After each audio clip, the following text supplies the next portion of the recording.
I have the honor of introducing this fella. In fact, when I looked at his experience, I thought he was a lot older. Then I got his picture and realized that he wasn't. Mind you, a lot of people seem young to me now. Phil, we welcome you. I hope you enjoy your session and that you can calm down after your stress of trying to get online. So Phil graduated Business Information Technology from Northumbria University, or Northumbria, as we would probably say. He's worked in a lot of finance departments, as you can see from this summary slide of his, but his focus is on advanced analytics and machine learning. And he's part of the data scientists group at the NHS Business Service Authority. So today he's going to take us on a journey with him as he walks through some of his experience there and some of the things they're doing to try and identify savings. Bill, so you want to share your screen and say hello? Yeah. Hi, everyone. Welcome to my teaching. Hello. Welcome to our 3-hour tour. Yeah. Yeah. I see. Good. Well, I see you've come in under Sandesh's brand, but we know that you're Phil. You're just in disguise. Your label at the bottom says Sandesh, but maybe we can adjust. They know you're Phil. You want to share your screen now? I'll sit for that, and then Roger and I will go off. We will go off camera.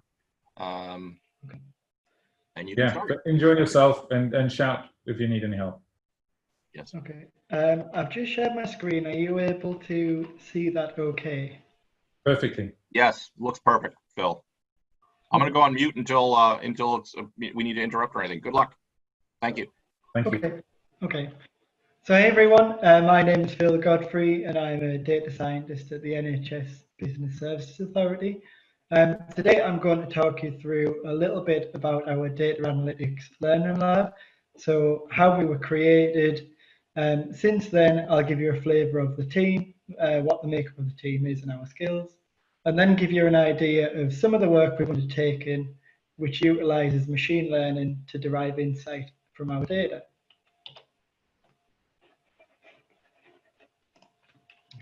So a little bit about who are the Business Services Authority, for those of you who don't know. We are an arm's length body of the Department of Health and Social Care. And we deliver a range of national services to help the NHS run efficiently. As well as that, we are experts at managing healthcare information at scale, and we have a reputation for driving cost savings and efficiencies. Now, we manage £36 billion worth of NHS spend flows through our accounts annually.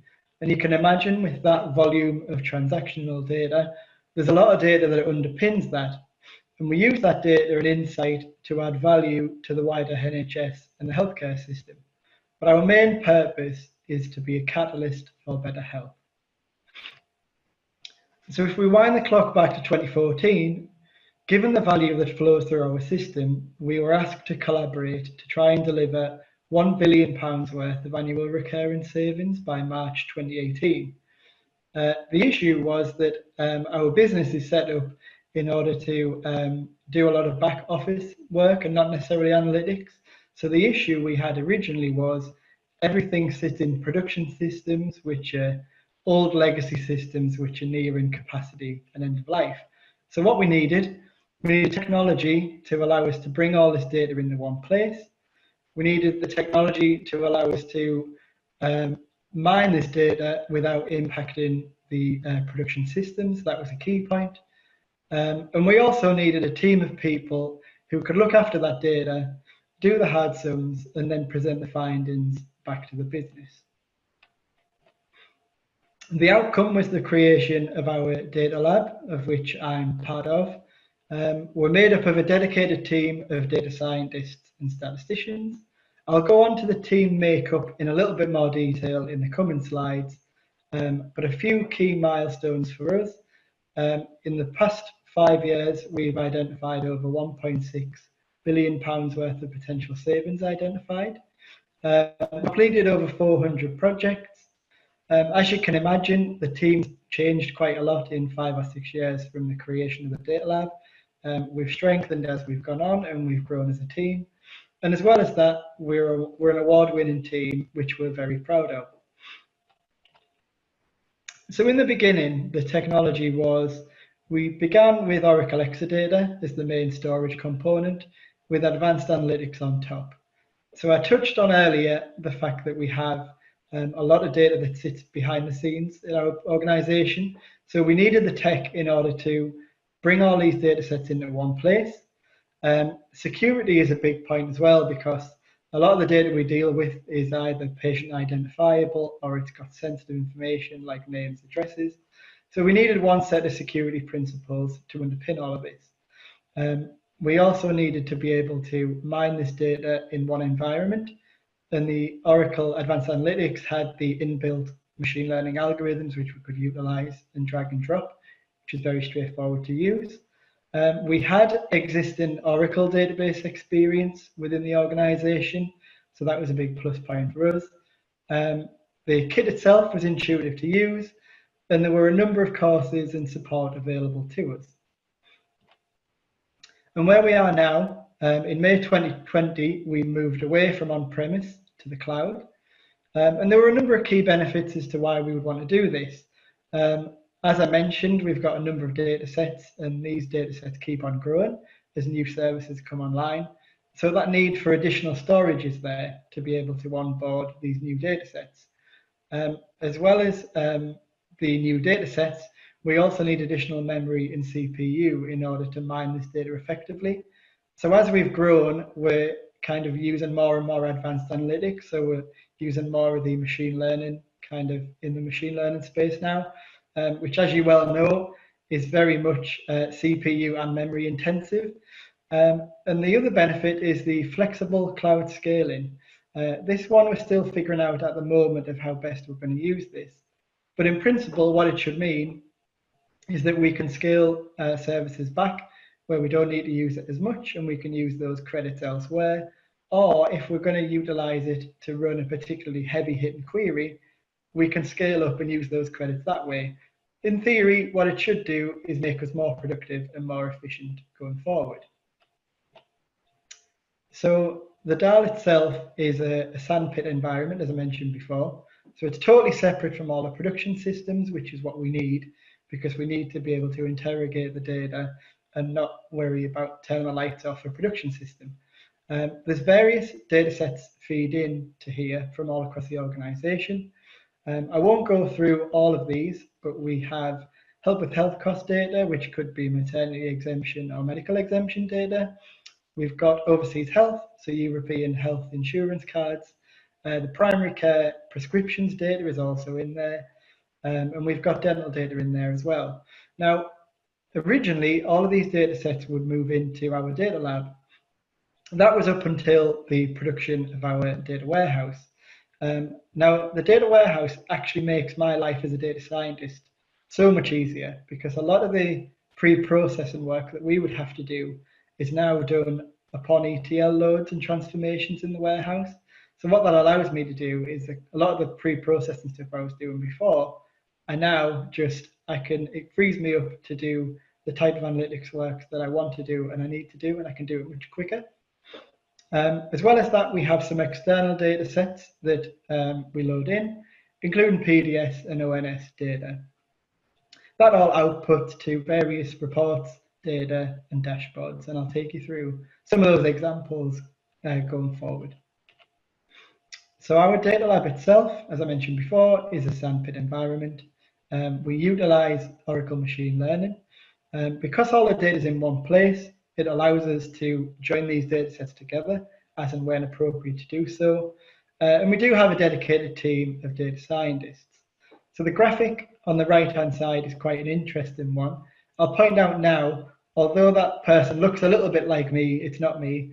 But I quite like this graphic because it shows the various skill sets that are required for a data scientist.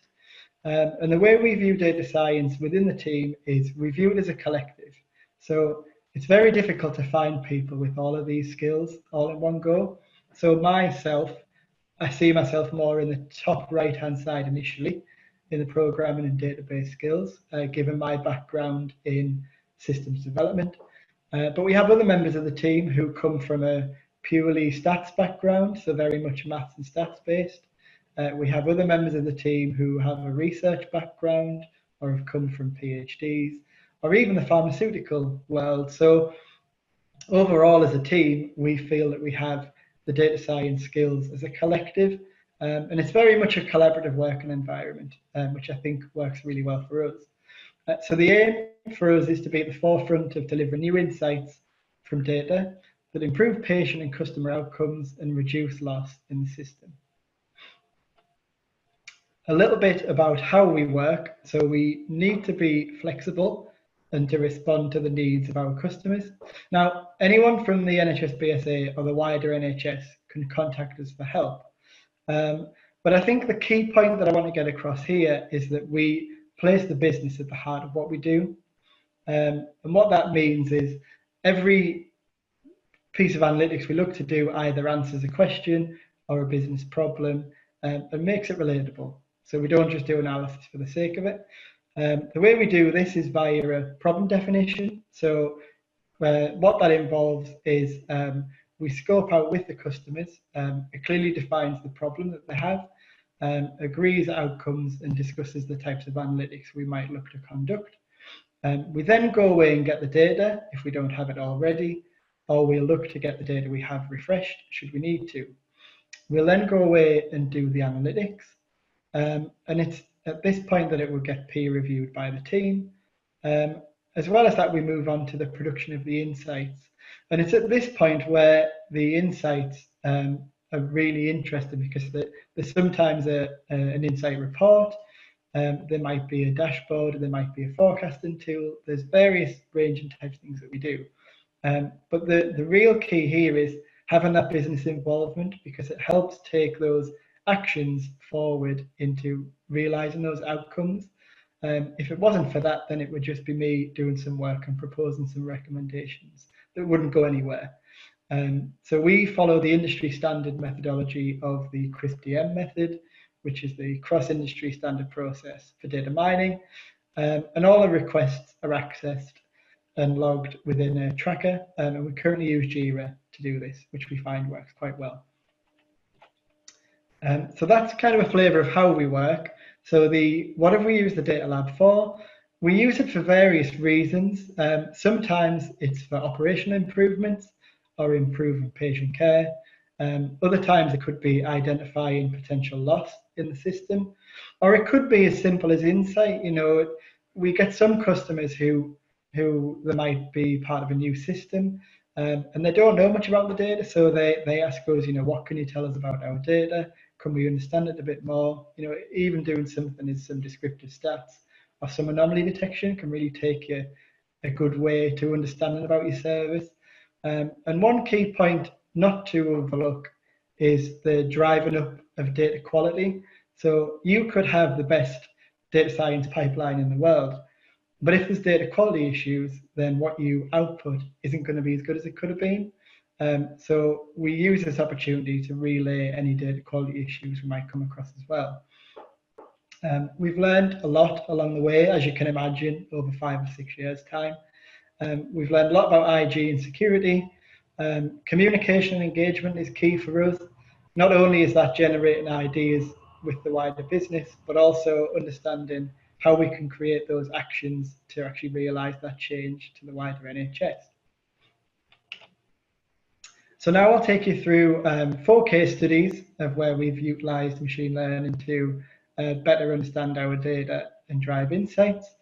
And the first use case I'll take you through is the electronic prescription service.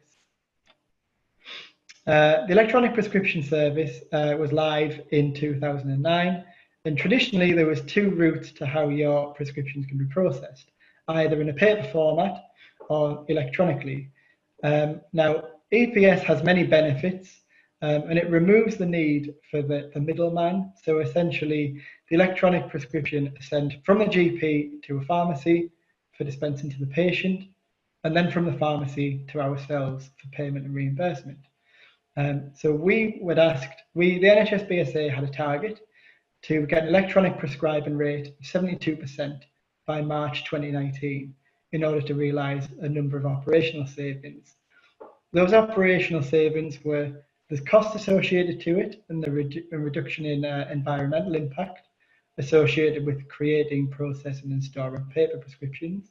There's also the benefits to the GP practices and the patients, where there's many efficiencies, so it's more convenient, it's more secure, and there's greater accuracy. As well as that, it provides us with additional insights which can help improve patient care. So what we were asked to do is to produce a forecast of what the electronic prescription rate would be if we continued in the same vein. So we were able to use 3 years of prescription data, so over 3 billion rows of data, so it's already very hefty. Over 47 million patients within that data set. What we did was the best fitting model we used was an ARIMA model, which had a regressor of the number of GP practices which were enabled to prescribe electronically. And what we did was forecast what we think the EPS uptake rate would be by this target date. What we'd found is if nothing was to change, we were going to hit 60%, which was quite a way below the target we had in mind. So what we were asked to do is to come up with various what-if modelling scenarios to try and determine how we might best meet this target. So we identified that efforts were needed to focus on increasing the rate of EPS in live GP practices that were already enabled with EPS. The analysis had shown that it wasn't enough to rely on those that were not live with EPS to go live. That only accounted for 13 percentage points. So what we identified was a number of key points that would help us achieve that target, such as providing electronic prescribing data to GP practices, pharmacies and CCGs, provide support and training to those on the ground, but also help practices to identify those patients who might be eligible for electronic repeat dispensing. As well as the analysis side of things, it really helps us from a reporting point of view. So there's quite a lag in the timeline for processing paper prescriptions. It takes around 6 to 8 weeks from prescribing for it to be available for us to report and analyse on. Electronic prescriptions, on the other hand, is a much shorter time period because it reduces the turnaround, because not a lot of it's required. It doesn't have to go through the same scan and processing and the same requirements. So it actually takes around a week from prescribing and 1 to 2 days from being claimed by the dispenser. And what can we do with this up-to-date information? Well, it enables us to understand the impact of any prescribing and dispensing across England. We can understand if there's going to be any shortages or surpluses or stockpiling, either nationally or at the prescribing practice level. And again, we can identify patients who might be suitable for electronic dispensing to relieve pressures in the GP practices and also reduce footfall in surgeries. And it helps support various reporting requirements around Brexit and COVID-19, which are very topical at the moment. The next project I'll talk to you around is dependency forming drugs. Now, this is an area of growing concern, not just in the UK, but also in the US and around the world. And that's the continual increase in the prescribing of addictive or dependency forming medication. So this is things like opioid medication, antidepressants, benzodiazepines. And there's some really key facts from this. So 1 patient in 11 receives a prescription, is prescribed one of these medicines. As well as that, from April 2017 to March 2018, there were approximately 149 million dependency forming drug items dispensed at a cost of £1.2 billion. So it's not a small problem. So what we wanted to do was, can we investigate the number of prescribing practices and pharmacies that a single patient visits over a 6-month period? Could this indicate misuse of drugs by a patient or a prescriber? And why would we want to do this? It may uncover potential loss within the system, but there's also very much a patient safety element attached to this as well. So we did this by identifying a list of drugs with known addictive or misuse properties and investigated any unusual quantities or prescribing patterns that we could find. And we did all of this within Oracle Data Miner. This initiative was actually formed from various other initiatives where we've done kind of outlier quantities using the anomaly detection. So it was really kind of built up from patterns of behavior that we've seen before. The findings were there were a small number of patients who received twice the maximum dose of painkillers over a 6-month period. Some examples showed patients registered. Hey, Phil, this is Charlie. I got a question I just want to ask. Kenny from Kansas has got a question that I thought was kind of interesting. He says, hey, how long does that take to run? It's actually surprisingly quick, considering there's the amount of data that's behind all of this. We actually only use a subset of drugs, which really makes it run quite quickly. So I think the main thing that we made sure is to filter our prescriptions data up front. So rather than running through, I don't know, 1 billion transactions, we're actually running through a subset of that. So it's much quicker to run. So we've actually ran this on multiple occasions at different points in time. Does that answer your question? Can you quantify that as seconds, minutes, hours, days, or weeks, something like that? Minutes. Yeah, minutes. Wow. All right, thanks. No problem. Okay, so what we found is it shows examples of some patients who were registered at 2 different addresses, at 2 different GP practices, in 2 different areas. So very kind of unusual behavior, which we wouldn't expect to see. So we found 2,000 patients where they'd visited multiple prescribing practices and pharmacies every month for a 6-month period for these drugs with known misuse or addictive properties. And we had 11 cases of potential loss in the system that have been highlighted.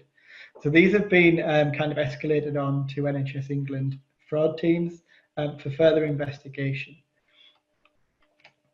The next project I'm going to talk about is understanding how our customers use EPAC2. So EPAC2 is our Oracle Business Intelligence tool, which was launched in 2017 and has over 4,000 users. We had a historic EPAC system, which has been going on for years and years now, but EPAC2 was launched in 2017. And what we wanted to understand was really more about how our customers use the dashboards that we publish, and also how they use the custom analysis tools when they create analysis to kind of interrogate the data that we make available. 2 main points of why we wanted to do this: A, to improve the user experience, but also to kind of better scope out our query performance as well. So the technical challenge for this one is the graphic on the left-hand side shows our EPAC2 business intelligence tool. That is someone creating an analysis at the front end. And the graphic on the right-hand side is what the back-end SQL looks like, which in some cases can be several thousand characters long. So really quite chunky, but equally as important, and we want to understand what that is. So what we were able to do was to use text mining, regular expression pattern matching, and some tokenization to split those front-end fields down to identify the fields that we're interested in, get rid of all the additional information that's wrapped around that, and apply the same thing at the back end. And we can then transform that into a document term matrix to better understand which fields are being used and when. So what we could determine is we know how our users are using EPAC2. We know which fields they're selecting, or more importantly, which fields they're never selecting. And we can also understand how that front-end behavior translates into back-end data warehouse requirements. And we stored these in document term matrices, which were ready to be used in the machine learning model to predict runtime. Hey Phil, just a quick question on that one, actually from me. Is that all in English, or are you doing that in, because you guys, I understand, speak English over there, but your population speaks many languages. Is the analysis in English, or are you using many languages? What do you do there? Just English. So really what we wanted to do here was a lot of this analysis was fed back to our data warehouse team. But what we want to do is to make so we've kind of reviewed the analysis, but then we've produced slides to make the analysis interpretable so it's easy to follow. So it's all in English, and it's all in plain English for people to understand about how they could utilize this going forward. Cool, thanks. So what this analysis has allowed us to do is to understand how people are using our dashboard pages. So there might be some dashboards which they're not using at all. There might be some where they're only using certain components. And the same applies to the custom analysis they're looking to do. You know, if a user creates a custom analysis and they're all creating the same analysis, does that tell us that we need to create a dashboard in order to do that for them? If they're commonly using a field which would give them not quite the output they're looking for, could we better define which fields we want to present? Or are there some fields that we just don't use at all? So do we need to have, you know, if you don't use a third of the fields that go into making up an analysis, why make them available? Could you just strip them out? Which would create for a better user experience, but also improve your runtime of your backend performance as well. So the next steps for this one is we're looking to productionize that logical and physical SQL query tokenization. So that's kind of what you touched on, Charlie, meaning that the output can then be utilized by all the staff. So it can be utilized by the data warehouse team. It can be utilized by the team who offer training for our Repack 2 system. So it can even go out to directly out to the users around better understanding how our system works and if there's kind of common problems that they come across.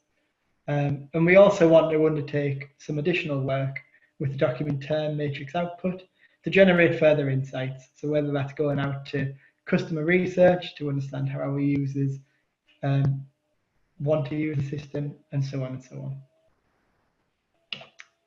on. The final project I'm going to take you through is a very recent one. And what we're looking to do here is to understand if we can use external data sets to supplement the data that we already have.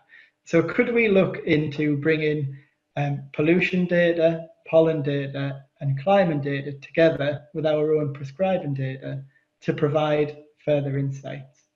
So this is something that we haven't done before. It's very much in the population health area and domain. So it was really quite a useful proof of concept. Initially, we focused on asthma prescribing. So there are 5.4 million people currently receiving asthma medication, and the NHS spends around £1 billion a year treating and caring for people with asthma.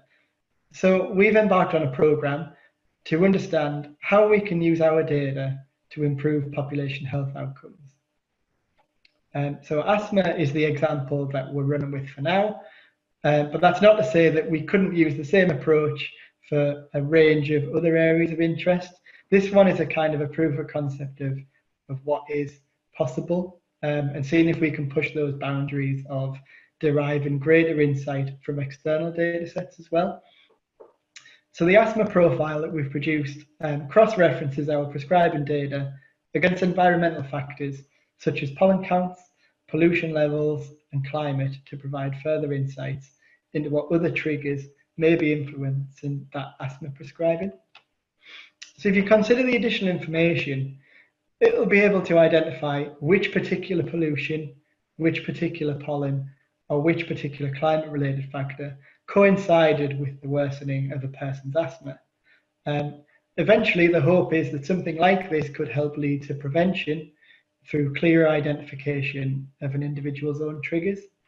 And by overlaying our short course inhaler prescription data, it's possible to determine localized prescribing trends. Now, my colleague completed this work, so he would be much better at answering any real technical questions about how it was done, but I'll do my best to explain. So to power this tool, we are working with 1 kilometre square UK grid raster data, which is then mapped to ward and local authority level shape objects. There's 2 million plus patient postcodes, then classified at the same level. And then we've undertaken some surface trend modelling to help predict pollution from the surface level phenomena. I think the main thing is here is it's combining environmental data with our prescribing data, which offers a range of other opportunities in terms of generating insight and ultimately, hopefully, improving patient outcomes, which is not something that we've been able to leverage before. So it's a really interesting angle. I'm not too sure where we go right now from this, but it's a useful first step into bringing in additional external data sets to derive more insight. We also undertake a range of other activities in other service areas. So I'll take you through some of those examples. We've done some analysis to support digitization, such as evaluating the progress of a digitization program for the prescription prepayment certificates.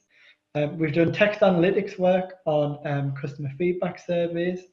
So we used machine learning to train a model from the manual coding of responses on a survey to code what the latest responses should be. And we've done similar work in the dental provider assurance world to develop a methodology for estimating and reclaiming the value of inappropriate claiming of units of dental activity, and also identifying potential loss in the system within the European health insurance cards data. So the next steps for us is to continue working with the business areas to identify other opportunities to derive insight from our data, including the scoping out of these new initiatives for the new data sets we've got coming in. We want to realize the benefits of moving to the cloud and the new features that are now available to us. And finally, we want to look to deploy some of our data science insights to realize the operational efficiencies. And that's it from me. So any questions? Yeah, Phil, great job. There are a few questions here. Yep. Roger and I are going to peel them off of the Q&A, and in no particular order, but I don't know if they want their names mentioned or not, but one fellow here has asked a few questions about your Exadata rack configuration. Is it an eighth of a rack? Is it 10 racks? Is it on-premise? Is it in the cloud? Things like that. He also was asking a mechanism to load the data. Is the Exadata, is it on-premise or not? And also a follow-up question was, how do you load the data? Okay, so my colleague in the data warehouse is probably best to advise how it gets loaded in. So originally we were on-premise, but we have recently moved to the cloud in May 2020. I can't quote exactly on the sizes that are available, but originally to get data loaded into our data lab, this was via our DBAs. But what we're looking to do now is now we've got the data warehouse available. We're kind of, these new data sets are going on the pipeline of the data warehouse, so they can be loaded in via ETL jobs that they would kind of put through. You guys won some awards on some of that stuff, right? I mean, I remember, I don't know if we should mention names, but I remember meeting your, working with your DBA and some of the people. Yeah. You guys have, can you talk a little bit about what kind of public recognition you guys have gotten for what you've done? Yeah, so we've won, we've got the Oracle Return on Investment Award, which was kind of based on the pilot of our data lab. But as well as that, I think Peter Barker got the DBA of the year, I think. Yeah, he did. Which is really cool. I know he was a bit embarrassed by the whole thing, but he's very modest. Yeah, he is. He is very modest. Yeah, I guess your typical DBA likes to be in the background. So yeah, Peter's been a big part of getting the data in, and as well as that, we've got a lot of involvement with the data warehouse guys as well. And you guys have been in the public press in the UK too for various successes and stories, right? Yeah, that's right. Interesting. Fascinating story. Roger, you got any more questions there? No, I think the ones that have come up have sort of been answered. There's one here about Exadata. Are you going to move to autonomous? A move from Exadata to autonomous was new question. Steve Redland, yes. Are there any plans to move? I think Peter Barker would probably be the right man to answer that question. So I can certainly take that away and get back to you. I know we've looked into it, but I don't know if there's any decisions being made on where we want to go. I remember when you guys went from OBIEE and started going more and more to the cloud and then going to OAC, you have a mixture of OAC and OBIEE, correct? Mm-hmm. Yeah, so we're on OAC now, and we have been for around a year or so. So EPAC 2 now is delivered in OAC, but a lot of the look and feel we wanted to keep the same as it was in OBIE, so kind of consistency for our users, to make it easy for them to follow. I've got another question here from Tim Vlamus as well. Yeah. For the asthma study, will you evaluate the different insights you get building individual models for different regions versus a larger environmental model? Key question being if individuals and their individual behavior varies with location. Yeah, I mean, there's certainly potential to do that. At the minute with that piece of work, it's very much a kind of proof of concept to see what is possible. So the actual end outcome, I guess, could be anything. It could be something localized. It could be something ran at a national level. At the minute, we're just looking to see if we can understand the value of this work and then kind of see where it goes from there.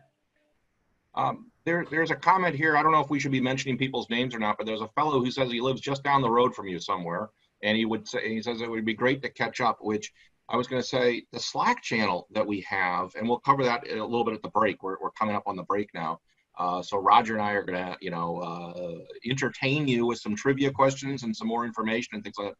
One of which will be to talk about our Slack channel. So if you haven't yet, join the Slack channel. And you can chat back and forth and reach people. Now, obviously, you can do that through LinkedIn and a bunch of other different ways. But we are trying to establish some sort of community of people who share the common interest of using Oracle's analytics data, various technologies here. Any more questions there, Roger? No, I think that was the last one that you've just highlighted. Phil, what's next? I mean, this is from me. What's next in 2 years from now or so? Do you guys share or have any 5-year plan or anything like that that's public or that you're able to share where you guys are heading next with all this stuff? Nothing just yet. I know population health is a key interest. Obviously at the NHS it's a big thing for us. We've got a number of new data sets coming in, so we'll be doing analysis in that kind of space. And really just kind of carrying on to take things forward. Cool. Let's see if there's anyone, just a little, we're right on schedule, guys. So that's why I'm saying, here's a question from somebody. Was there any thought into using Exadata versus, quote, big data? I think what the questioner here means Hadoop data outside the database. Not that I know of, but I wasn't involved in the decision making for that, so I can't say for sure. I know you guys probably are just very, very careful about what we call the United States HIPAA, health information protection, something or other. You guys, you must have an equivalent of privacy issues, right? There that you call something else. Is that been it must be a major factor with how you manage and store your data on premise or in cloud, correct?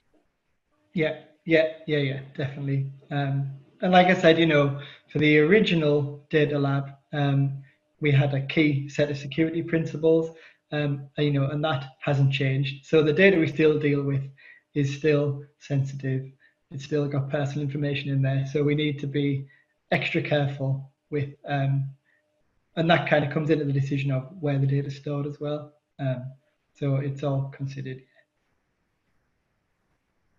Excellent. Roger or Phil, anything else? Otherwise, we'll kick over to the break.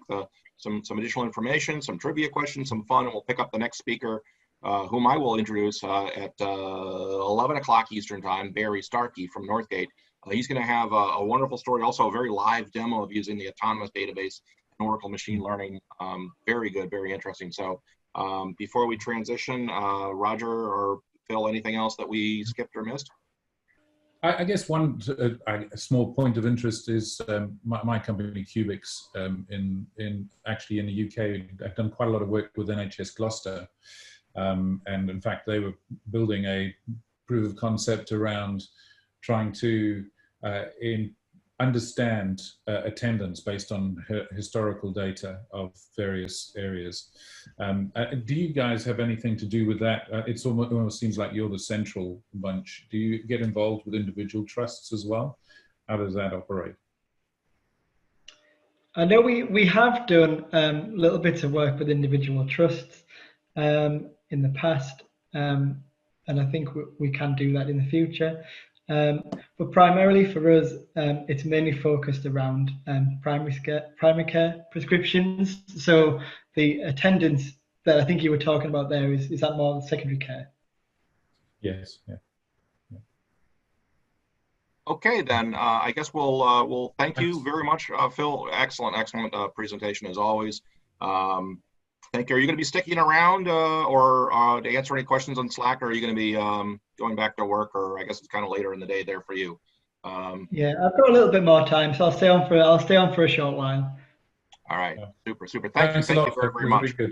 We're thinking about doing this, guys that are on here. We're kind of experimenting. This is all new technology, and Roger and I and the others behind this, Carrie Date and a bunch of us, we're the first to acknowledge we're not professionals. Okay, this is something we do as a bunch of volunteers, and we have a shared interest, and we try to pull this thing off. But we were thinking about, wouldn't it be a lot of fun to have all the different, sort of Brady Bunch faces of all the attendees on here as well, so you can kind of wave hi and take over the screen and ask a question and things like that. So we may be trying to make this much more interactive, as we need to do those kind of things going forward. So a little bit, that's coming. I think, Roger, the way we work right now is I then go back and share the slides here and pick it up from where we left off. And I think the next slide is something about, I guess, yeah, we already covered the Slack Workspace. So what I was going to do is just show this just for a second, okay? So in case you have not gotten here yet, I didn't prepare this as much as I should have. So let me see if I can find my Slack somewhere down here. It's over here, I guess. And we have this Slack Workspace right over here. And is that the right one? And then within here, we have, like, say, machine learning ones. And so you can join this. You can join the general one. And I think we've put in the chat window and on the slides in different ways. And we'll put it again a few more times if you haven't gotten in here. But I don't know what we can see the number of attendees here, but we're up to 60 already, which is great. It should be 6,000. So tell your friends. There is no cost. There is no fee or whatever. And you can do that. What else do we want to show here? So you want to ask any questions, stay in touch, contribute to the panel. This is on all days, Tuesday through Thursday. Suggest topics, and that's how you join in. Any more elaboration on that, Roger, before we go to the I wasn't quick enough. I did type a chat to you. I said, "Hi, Uncle Charlie," in the chat, and you disappeared already.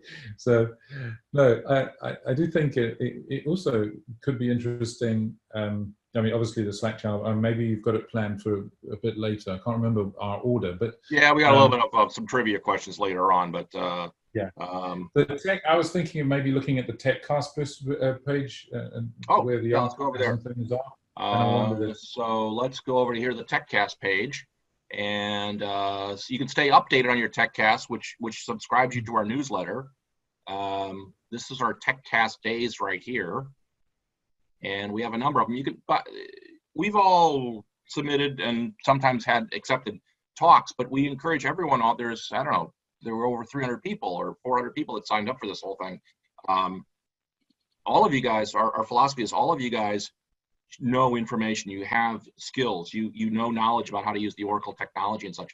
But the idea is, and you can see we're going to have to update Analytics and Data Summit 2019, so that stuff's a little bit old. But it basically takes you into one of those Apex apps that allows you to submit your own abstract, and then Roger and I and a bunch of us, Edelweiss, Dan, Abby Hay, Gianni, a bunch of us, we get together typically on Tuesday, although guys, we're going to skip that today, and we'll review those. We'll pick out the best for the audiences, and the one that we picked that's coming out is the July 23rd one with Melly. Always draws a big crowd, always has a lot of great technical information to share, and then we archive them. So I actually highly recommend you come back and watch this one from Cy. You did an absolutely great. I mean, if you want to talk about putting all the pieces together, the OAC, the database, autonomous database, the machine learning, the reporting, but also the predictive, kind of analysis. He's done a great job on that, as have all of our presenters here. So they're all, you can click on the slides, you can click on watch the videos, and there's a lot of them that we've put. There's all of our contributors, although the list probably needs to be updated. And if you come back to here, many thanks to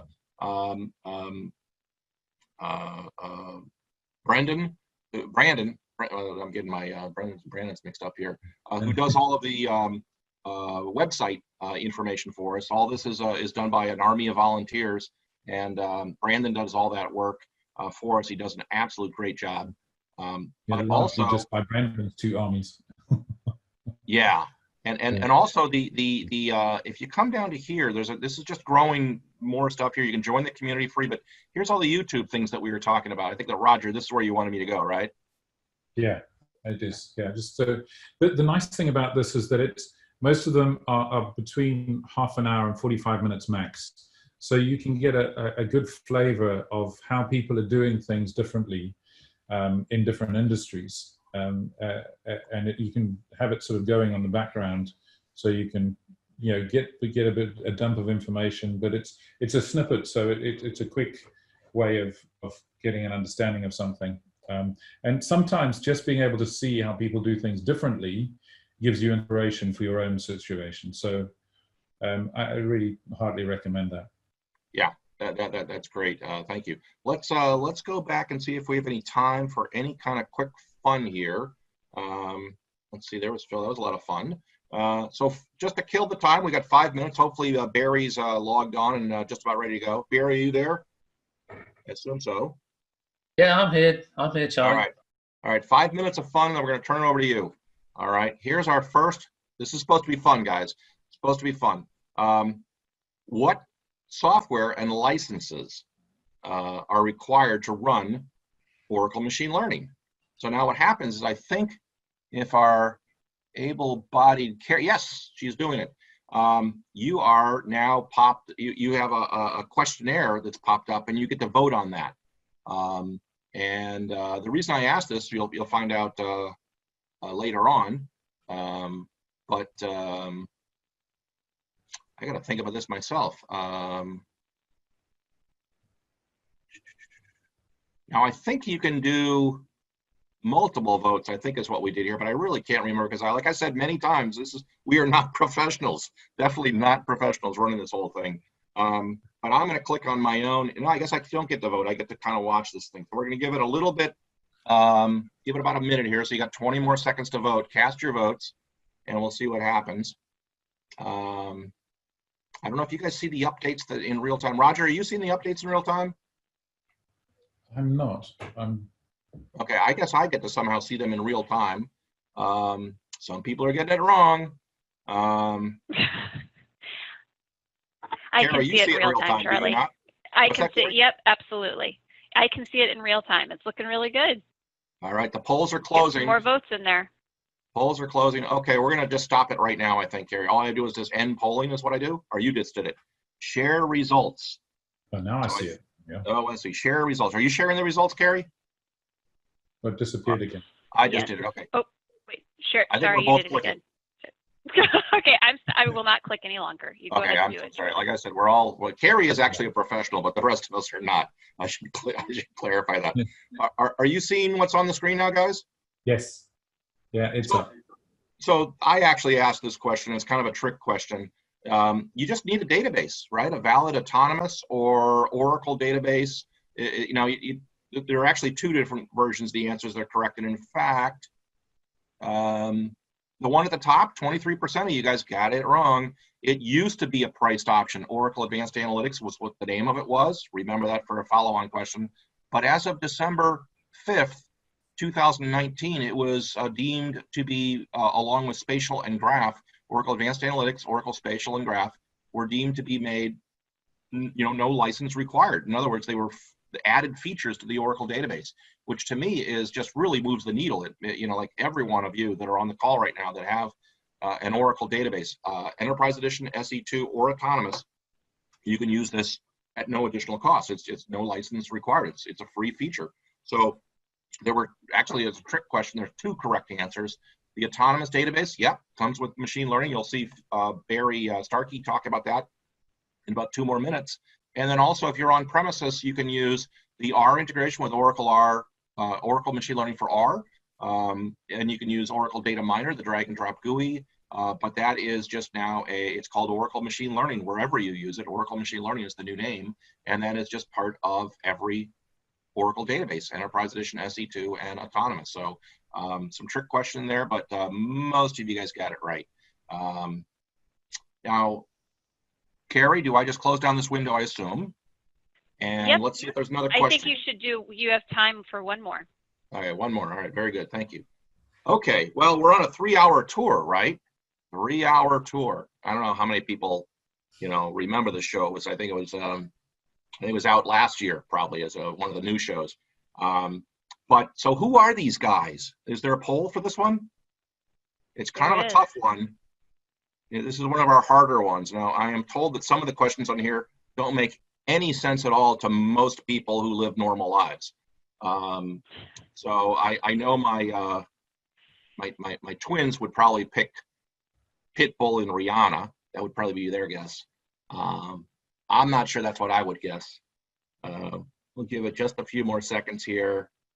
A lot of you guys getting it wrong. A lot of guys getting it wrong. It's amazing. They don't know the answer. They're guessing all over the place on this one. There, Carrie.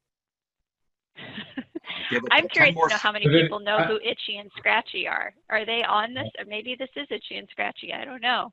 Maybe it's my African upbringing, but I only recognize 2 of the names anyway. So I've always wanted to name. I've got 2. They're fake parrots in my house. They are named Itchy and Scratchy. I always wanted to name one of my dogs Itchy or Scratchy, but the rest of the family won't let me do that. I think we're out of time. Carrie, you want to end the polling? Yep. Let's see what happens. I will end the polling. You got it. And Barry, hopefully you're ready. There you go. There you go. The professor and Marianne. Obviously, right? It's obviously the professor and Marianne. So all the rest of you guys, I think we're just having some fun with us. So ready to move on to the next thing then, guys? You shared the results, did you not? Carrie, you shared the results, right? Yes, I did share the results. That's correct. And the majority of the people got it right. Congratulations. Congratulations. I don't know. Do we have a prize at the end? I don't know if we do or not. We'll come back to this one if we have time. Now, next is a person that I've worked with for quite a while. I've been very impressed with his work. I'm sure you will be too. Barry Starkey from Northgate Public Services. He's been working with Oracle technology for a number of years. In fact, used to work at Oracle a long time ago. We did not, as I remember, cross paths, but I've worked with him for a little while now, and I've always been impressed by what he does. He's been using a range of Oracle technologies, but most recently has been using Oracle machine learning. I guess I'll just let him take it away from here and show you what he's been doing. And you can also, what I like about what Barry's doing is it's all sort of live and interactive. So probably some things will break. We think that's the fun of these TechCast. It's real. So take it away, Barry. That's great. Thanks, Charlie. Stop sharing. Yeah, I shall start sharing my screen. We're here 1 second. Hello. Here we go. Hi. You have to give a little expose on where you're sitting as well. well, just before I'm sitting in the engine room of the Kroll from that famous 1950s film with Leslie Nielsen, The Forbidden Planet. And you might see another reference to it in a minute. So. Very good. Loved everything that Leslie Nielsen did. For those of you who remember him, I loved him. Fantastic. Right, here we go. I'm sharing. Okay.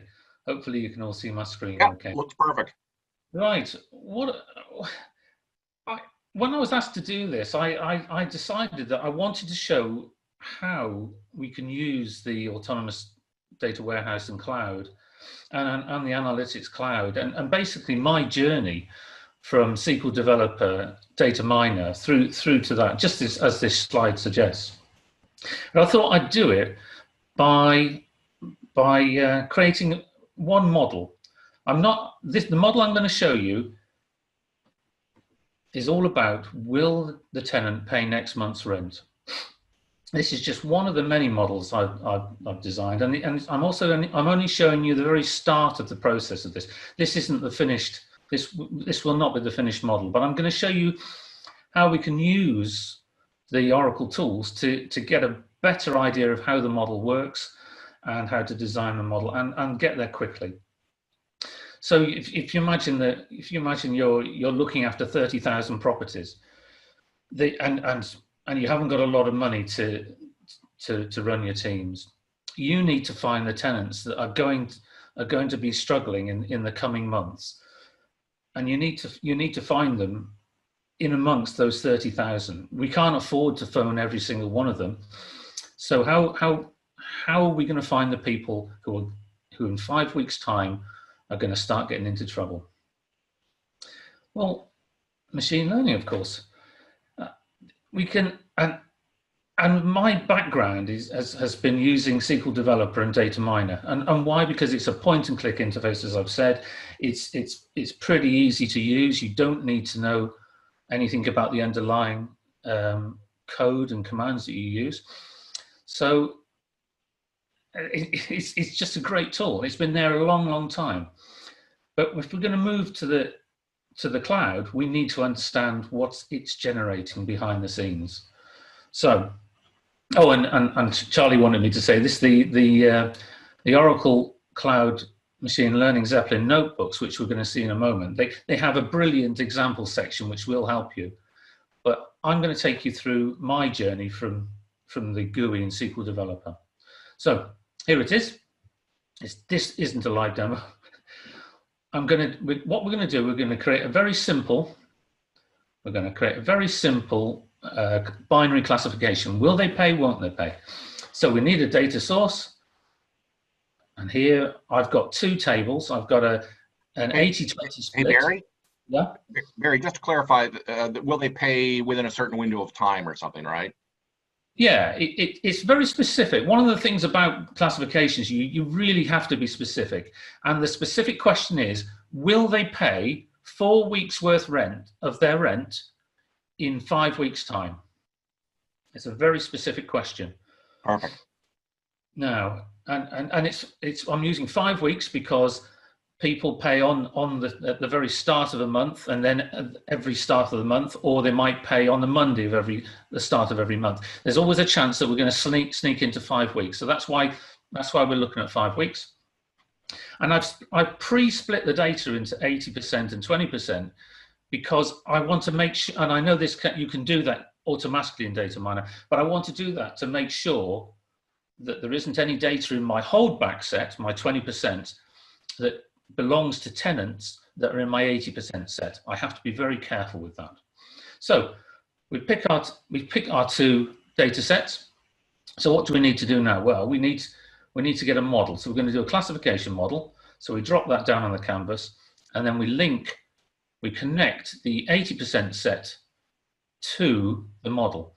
Now, for the purposes of this demonstration, I'm only going to deal with decision trees. The interesting thing here is the decision tree is one of the best models, the most open models for explaining to the end user why we came to the decisions we came. It's not a black box model. In Data Miner, we've got we can use these other algorithms, the naive Bayes, the support vector machine, the generalized linear model. At 18C, we've got random forest, and we've also got neural nets, but we can't get to them easily from this GUI. So for the moment, I'm going to reduce this just down to the decision tree. I need a target that happens to be called the RTS objective in this case, and that's either a yes or no. Are they going to pay or aren't they? In Oracle, we need a unique key, and so every record has got a unique key, and that's called the RAT-REFNO in this case. So that's our link to our training set, and then we link to our 20% set, and Oracle spots that that's a test set. So it's clever enough to put the word test on it, although the word test disappears subsequently. Okay, so we now right mouse on that and run it, and then that sits and starts to run. It's now marked the build and the test, and then it's running. Now it's complete. So let's, and we can look at the test results. So that isn't why I'm doing this, but if we look at the test results, we can see things like the overall accuracy, predictive confidence. It's not brilliant, this, and I'll explain why later. We can also look at view the models. In this case, this DT137. And here's quite an old, dated way of showing this, and I've always found this quite frustrating because you'd be looking through here, looking for the node that's got the most support and the most confidence, and it's not easy to use. I've just highlighted one here. This one I've highlighted. This is somebody who pays by direct debit, and that in the UK is a bank transfer method, so it's almost guaranteed money as long as there's money in the bank, and so this has got a very high confidence. But if you look here, and it's also got quite high support. There's 10,000 records that meet that rule, so that's quite good. But that's not why I'm here. What we're here for, is to notice this deploy step. So if we deploy and say the selected node and the dependent nodes, we get this screen. It then generates the script, and when we look in the file system, we can see it creates these files. It creates one for dropping the model. It creates a PNG of the actual worksheet. But the important, useful one is the class build script. Now that class build looks like this. And this is the exact technology you need to know to build this in the cloud. And interestingly, Oracle here defaults this parameter to on. This is class weights balanced. That is not a default parameter. That will default to off. So if we run this without any parameters in the cloud, that will default to off. But it's useful to know. These other ones, these are the defaults. So we don't need to know these. We can just take the defaults. And here we can see it's doing a classification model. This is where it brings in my unique key and my target. Okay, so let's get into the cloud. So I'm now going to show you the same model in the Oracle Autonomous Data Warehouse.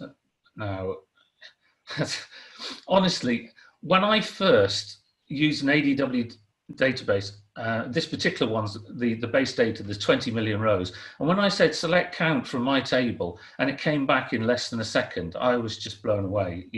It's a great environment, and I use it as almost a sandbox. Okay. Oh, just one more thing I want to explain as well. The model I'm going to show you is based on a 3.1 million record training set. So the 80% has got 3.1 million records in it, but 91% of those are going to pay next month, which sounds amazing.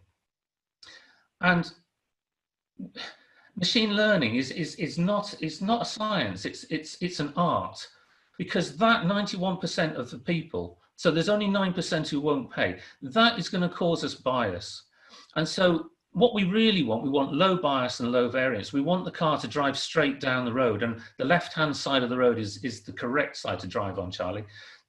In America, they've got it wrong. Yeah. But if we've got a high bias where most people will pay their rent, the car's going to go straight, but it's going to go down the sidewalk. Now, I'll explain variance in a moment when we get to the model. So we need to do something about that bias in our data, and that's what the balance, turning the balance parameter on does. Now, and just the last thing on this slide, here's the data, here's the the Autonomous Data Warehouse database I'm using, and look, I'm only using 2 CPUs. I usually just use one. I thought I'd go one more for luck, and I'm only using 1 terabyte of storage. So let's go and find it online. Okay, this is the same models. I'm starting to build it in the ADW, and I'm going to classify will pay, won't pay. Now, won't pay, the minority classification, this one here, the 9%, that's what I'm interested in. I'm not interested in the 91%. And if you think about it, if I design a model that predicts everybody's going to pay, I would be 91% accurate, and everyone would say, "Oh, that's great," but it isn't. We need to work on the 9%. Here's confirmation that this file's got nearly, well, it's got nearly 4 million records in it. And let me just drop down. This is some of the things that's in there. There's the RAT refno. There we've got the balance, various things, features, which took a long time to engineer. So here's the, oh, and that's somebody paying their rent into a rubber face. Here's the, I better hide that for a moment. It's just going to distract you. That is that code that we saw on the deploy step from Data Miner. I'm just going for the basic parameters. I'm letting everything default, but I'm making sure that the weights balance is on. And I'm going to run a decision tree. So let's run it. So that's running now. Let's just check that the CPU is working properly. Yeah, that looks like okay. And what about this bit? I think we need to check that as well. Yeah, that seems to be running okay. I hope people do recognise this. It was a great film. I heartily recommend it. One of Leslie Nielsen's best, and it wasn't a comedy.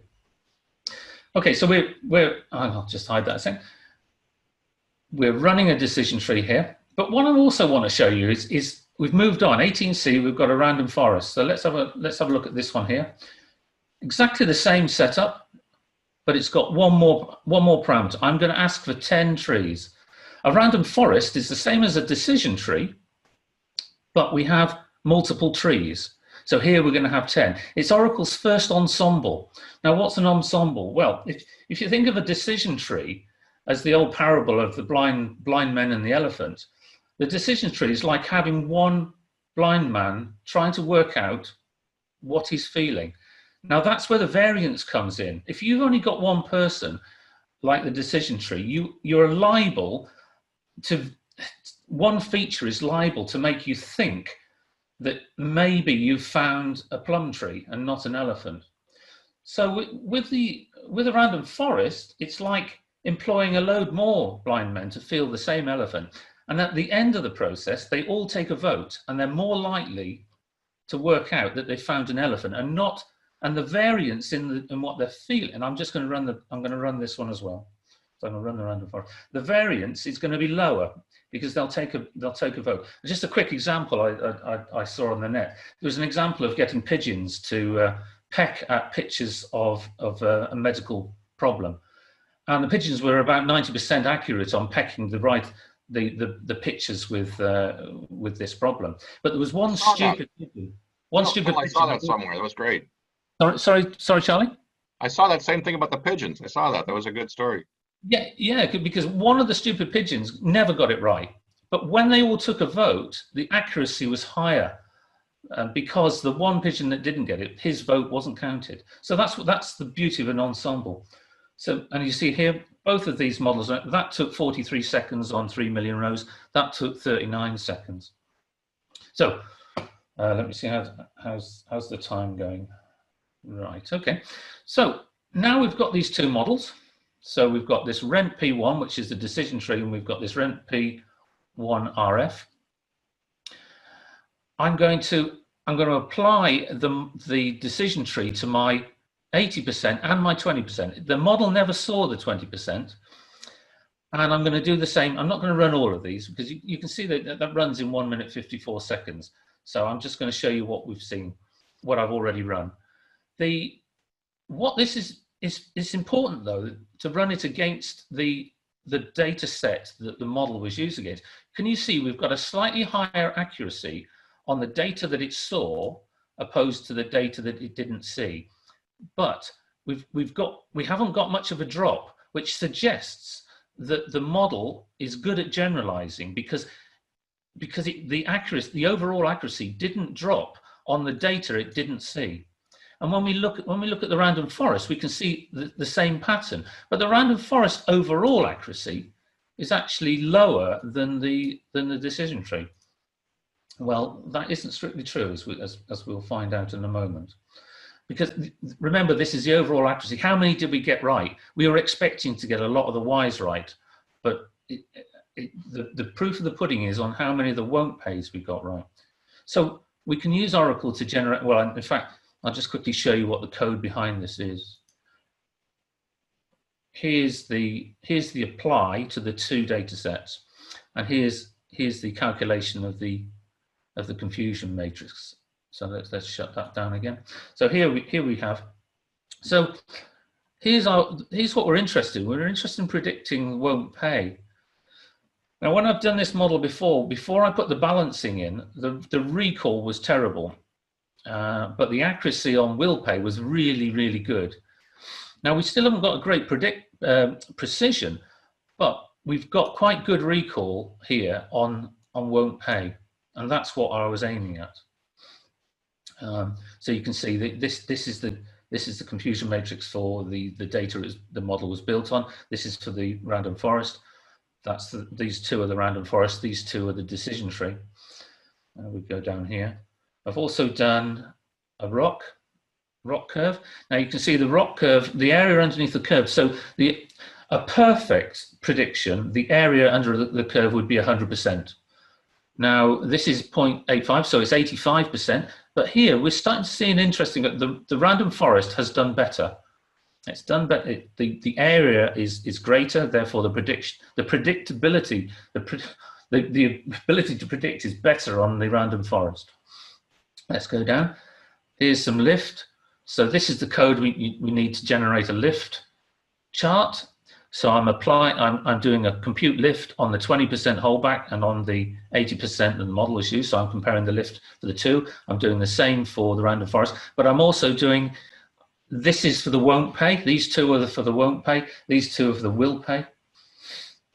And it generates this. Now, I like this. We can now compare the decision tree directly to the random forest. And what this is telling me, if we look at this here, it's saying that, well, if you think 100% represents you going to all those 30,000 properties, knocking on the door and saying, are you okay? Are you going to pay your rent next month? Now that would be quite costly. Well, sorry, all the people that you predict are not going to pay. Sorry, the 100% represents that. But what this lift curve is telling us is that if we say here, we can see that if we just go and knock on the door of 37% of our prediction, we're going to hit in the decision tree 83% of all the people who won't pay next month. But the random forest does better. It's 88%. So we will hit 88%. So what we can do, if we haven't got much time this week to look at everybody, we know that as long as we get through 40% of the data, we're going to hit almost 90% of the people that we predict will not pay. So it's a useful indication of the power of the prediction. And here you can see the very poor lift curve for the Y, because you literally have to go through everybody who you think are going to pay before you hit the 100%. It's like a straight line. But remember, it's important to us that we get the people who won't pay. And what's happened, by using the balance parameter, Oracle has generated a cost matrix, and it's applying a cost to the won't pay to increase the likelihood of their prediction. Okay, so if we look at the confusion matrix as a bar chart, they all look pretty similar. But the important thing here, so this is what getting everything right looks like. This is what we did. But the important thing is that's how many we got wrong for the will pay, won't pay. It starts to get confusing after a while. Now the last thing, the ability to do these kind of charts is pretty good in the Zeppelin notebook, but it's not on a par to what we can do in the analytics cloud. So I'm going to move to that in a second. But the last thing I'll show you, if we look at the raw decision tree model, remember the random forest generated 10 trees, so we can't easily look at that. We're starting to get into black box territory, and in government we really need to be able to explain why and why the model has made the prediction it has. So the overall position on these 3.1 million records is 99, well, nearly 91% will pay and 9.34 won't pay. Remember, this is the 80% block, so that isn't surprising to us.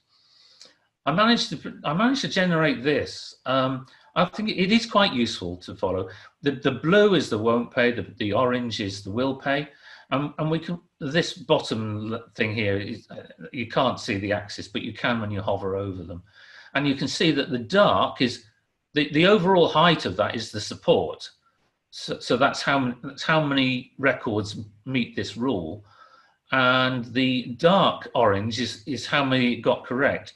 So what that's saying is that there's a 94% chance that they will pay if their balance is less than 1. So basically people who are who've paid their rent up or are in credit, they're 94% likely to pay next month in total. And here we've got some of the rules. But I don't really want to show you that. I want to show you what we can do in OAC now. So if I go back to here. So let's visualize it in Oracle Analytics Cloud. And this is a great thing that I spot on the greatest value of a picture is when it forces us to notice what we never expected to see. And right at the end, I'll show you something I didn't expect to see, which OAC really drew out for me. And another reference to Tesla. It is like autopilot for your data. Hey, Bill. Barry. There's a question here from Kenny in Kansas that wants to know if you actually do have a Tesla car. I might have. Yeah. And I thought for those who may not know, Tukey, you want to explain what his most famous, how we all know him, if you don't know the name? No. Napoleon. Oh. Napoleon's March. Oh. I thought that was what everyone would know him by. Maybe it's just me. But if you Google Tukey and you see Napoleon's March, he did a great graphic that does exactly what the quote is explaining. But sorry for interrupting. Yes, certainly, yes. Of course. Sorry. Yes, of course. The with the troops moving. Yeah, I always love that. That's for people that like visualization. That's great. I did this. I was up really late doing this, and I saw that, and I thought I recognised that name. Yes, sorry, you've completely blown my flow here. Then no, it's just sorry, right. My apologies. No, that's okay. Let's go. Let's go back. You're doing far too well. Right. Okay. Here's what we can do in the Zeppelin notebooks. Well, right. Let's have a look at what we can do in OAC. So. I've visualized the same data that we just saw, but I've put it into OAC, and I've asked for here. It's let me just click in it.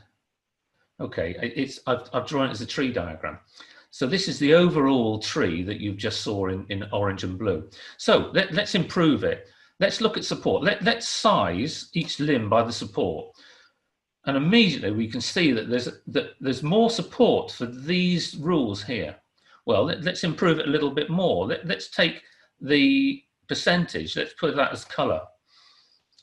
It's gone darker, so we can see that a 99% certainty is dark blue. So not only have we got high support here, we've got some useful indication that these are good rules.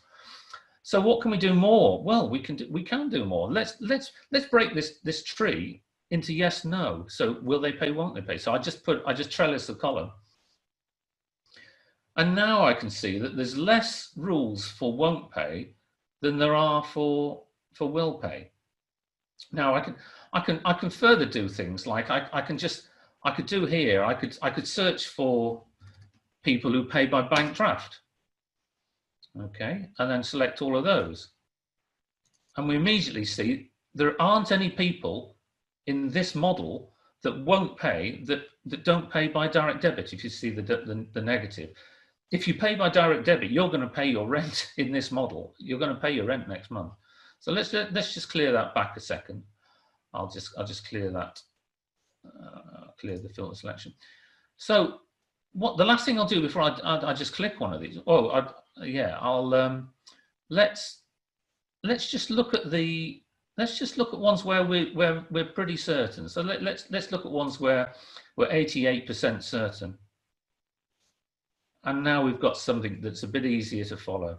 We've still got this strong rule here. So what is that strong rule? When we click, well, it's highlighted this one here, but that's not quite what we want. So what we'll do, we will use this as a filter. And now if I click on that one there, we see it filters this back. So basically, this is somebody who pays by direct debit, they're in credit, their rate of change is either going down or flat. So this is a good payer. This is somebody who we really do not need to bother with. This person's going to pay their rent next month. And there's 700,000 records that back this up. That's why it's 99% certain. But let's have a look on the won't pay side. We haven't got strong stuff on the won't pay. Well, we already knew that. So let's have a look at 37. Well, this is somebody who owes us more than 7 weeks rent, and it happens to be less than or equal to 18 weeks. So once you owe more than 7 weeks rent, the likelihood of you paying 4 weeks rent in the next 5 weeks is 90%. So you could probably have guessed that. We haven't got a great deal of support, but as I said, this data is 9%, 99% won't pay, and 91% will pay. So let's look at some of the other things. Well, do you remember the rock curve, the lift curve? I've put them all into a visual here to help me understand the difference between the decision tree and the random forest. And this is the difference between the two. So we can see that the random forest, here, actual won't pay and won't pay. We've increased our hit rate of 4,200 extra records predicted correctly that they won't pay. And that is what the balance did. It reduced the variance. It reduced the variance on the prediction of won't pay. This is us trying to keep the car on the road. So that has been successful for this random forest. We can see that the overall accuracy actually went down on the random forest. But look at the recall. The recall for won't pay went up by 5.74% on the random forest. So the random forest for our won't pay, and you can see that with the rock curve as well. The green and blue is the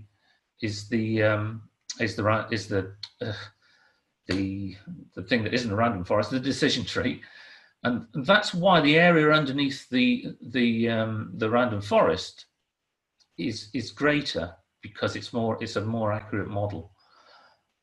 There's the lift as well. The yellow and the red, that's the 20% and the 80%. The 80% set, remember, is the prediction is going to be better because the model saw the 80%. The model didn't see the 20%, and that's why the 20% is slightly less. But it's within 5%, so it suggests the model generalizes well on unseen data. So that's good. And a couple of other ideas I had for looking at this. This is an attempt to show prediction boundaries. So I've thrown my features, and I've compared each feature against itself. So this is average balance against age, that's average rate against age, that's confidence against age. So we can see that there's interesting patterns are starting. So if we look at this one, for instance, I don't click the bubble to refresh the data. I knew that it would go. Yeah, when I was waiting to come on, I was thinking, I hope it doesn't time out. Okay, so what this is showing me is I've got age running up here. We've actually got some 97-year-old people in this database. So you can see that as age increases, it has no effect on the prediction of won't pay. But as our debt increases, so this is our average balance. So if they owe 1 to 3 weeks worth of rent, the prediction that the probability they won't pay is 0.12. As we go across, the probability increases. So that there's obviously a boundary here of about 6 to 8 weeks. And we saw that before in the elephant decision tree, is that as there comes a point where you owe a sufficient amount to almost guarantee that you're not going to pay your rent. And so doing this with the different features can be useful. And if age had an effect, we would have seen a rather interesting heat map here with age changing and prediction changing. So I thought this was quite useful. If we have a look at a prediction scatter as well, I was fed up of our friends who use Python and R throwing up a scatter so I thought I'll try and do it, and it's not that hard to do. So here we've got age and confidence, we've got age and pay frequency. We can see here that pay frequency and pay perk is how often, well, it's a percentage representing how well you've paid over time. And pay frequency is how often do you come in and pay. So you can see that there is possibly a binomial. There's a negative correlation between those two, and it almost looks like a slope, like a curve. But what's interesting about these, of course, a decision tree is immune to multicollinearity. But if we were, say, using a regression model here, this is not what you'd want to see. You would not want to have these features or one or the other of these features in your model. But a decision tree is immune to this. But what I noticed, the green are where we got the prediction right, but the red is where we got the prediction wrong. And what I'm noticing is this red pimple is in this data all over the place, this same set of data. So we can see that on low pay frequencies and on low percentage of payment, we're getting it wrong, but we're getting a lot right here. So I'm starting to get a little bit suspicious about where this has come from. So what I decided to do is let's have a look at the accuracy of this model over time. And what I found was there's a big dip in it. I'm showing here the random forest, and I'm showing the decision tree. I mean, you can see the decision tree is. Let's just. I'm feeling lucky. Let's put that a little bit bigger. We can see here that overall, so this is yes and no predictions, the random forest is lower. The prediction is lower, but we know that it gets the Y's wrong. Okay, and the decision tree is better. But boy, oh boy, something went wrong on the 11th of March. So let's come back to that. I've asked Oracle. I didn't write these. This is another part of OAC. I just asked Oracle to put this chart into English, and it's noticed that it's seen a 0.54 rise compared to its initial value on accuracy across the range here. But it's not. Let's see. One of them here. If we look down here, I always struggle to spot the bit where it mentions 11th of March. September, right? Yes, here. So this is looking at the accuracy for will pay, and this is looking for the accuracy for won't pay. And can you see it spots? It says the measure plunged on the 11th of March. Now, when you look at these two things, when you look at will pay, won't pay, but just for the random forest, you can see that the 11th of March event only happened for the won't pay prediction. It didn't happen for the will pay. The will pay happened on the 15th of April, which is interesting because that's 5 weeks in the future from the 11th of March. So one model got damaged early, the other model damaged later. So, well, how could that have happened? Well, let's have a look. When we look at the payments made in our training data, we see this spike. And when we ask Oracle to put this into words, Oracle spotted some interesting things. It saw this drop on the 15th of April. So the average, this is like a normal bounds for about 92 to about 2. So the average amount paid is within bounds for most of the year. There's something odd went wrong here. We didn't spot that one, but here, the average payment on the 15th of April, well, it dropped down to basically 0. And guess what happened? Somebody failed to load the cache file. So our models really couldn't have predicted, our model here really couldn't have predicted that in 5 weeks' time, an operator would fail to load that file, and that nobody received a payment. So the won't pay got it wrong because effectively nobody paid in 5 weeks' time from that date.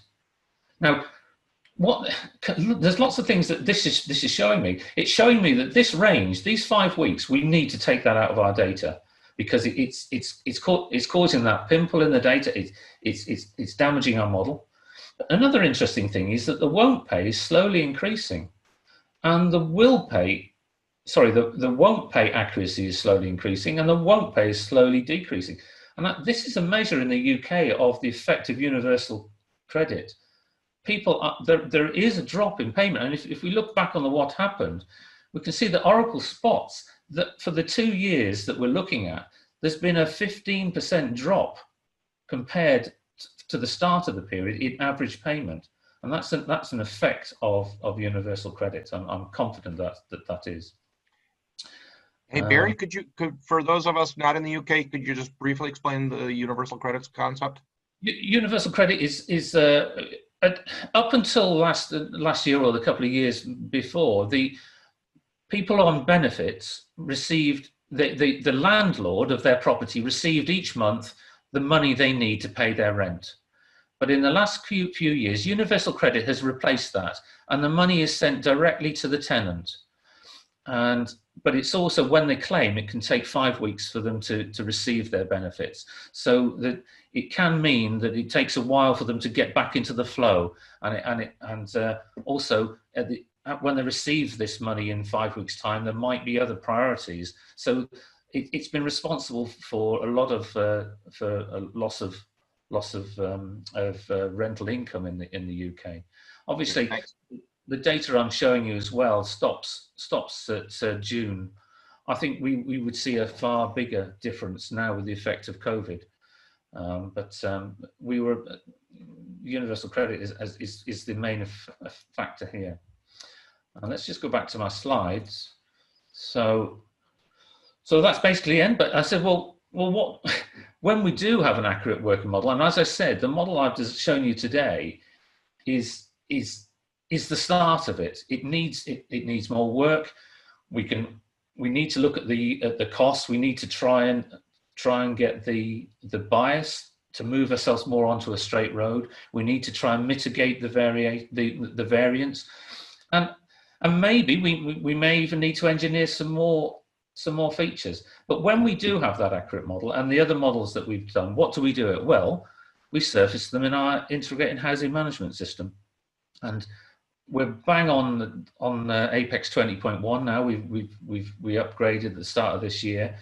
We're very proud of that. Our management system covers multiple areas. But what I've shown you today has an effect in the helping for people renting council houses in the UK. And the main thing is that with this extra insight, our customers can use as a whole all these different predictions, and seeing their own data, they can use it as a whole to actually try and help the customers before they get too much into trouble. Because as we saw in one of those models, once you get more than 6 or 7 weeks worth into arrears, it's very difficult to claw it back. And the cost of dealing with that situation in extra letters, in extra work, and the awful thing that will happen eventually where you have to possibly evict somebody, that's immensely expensive. And we really want to keep people and look after them and see if we can help them before they get into debt. So being able to predict that someone's not going to quite pay all of their rent in the next 5 weeks is going to be really useful, but it's not the only model that we should use. So just a quick show of one of our Apex screens. This is an example of a set of people that we've brought up because we believe well, in fact, the first 3 people have missed a payment we expected, but these could have been selected on the basis that they won't pay, and then we can dive into that data, and because it's Apex, we can display that data on any tablet or mobile phone. We're using Jet reports, Jet charting as well, linked into Apex, which is like native into Apex. So we're really, really, really pleased with this. Yeah, that's. Hey Phil, who uses this? For the reporting and such. How many? What are they, managers? Who uses it? Well, the screens I've just shown you, Charlie. This is a frontline member of staff who's out there in the field helping people with their rent arrears. We've also designed screens around this, which is like a management view, Charlie, where you can look at the high level and see where the debt is across your organization by estates and patches, and you know that. So there's two sides to it. There's a management side, again using Jet to surface some of the visuals for that, but the power of interactive reporting in Apex, the ability to customize that and to download it into a spreadsheet, or to say I want an email of this data every Monday, you know, so you can have your team load, and that can be emails you every Monday with your new cases. It's really powerful. I love Apex. I think it's our system's got something like 3,000 pages in it. This is just the rent side of managing people's rent. You know, we've got things to do with assets, asbestos, and managing people applying for a homeless, people applying from a homeless position or wanted to move to a property, all sorts, Charlie. It's a massive application.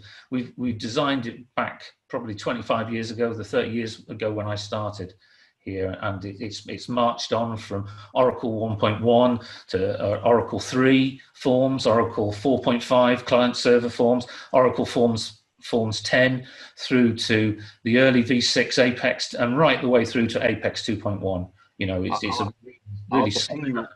I'll have to ping you later to help me with something I'm struggling with. This is good. So there you go. That's I think I'm on time. Is that okay, Charlie? You're perfectly on time. We have a few questions here. One says fantastic presentation. Thank you for sharing. And I agree with that. Another one says, this is earlier on, you were showing the rule field populated, I think in OAC was where about when the question asked. And the question was the rule field populated by the decision tree output or the random forest output? I think it was decision tree, correct?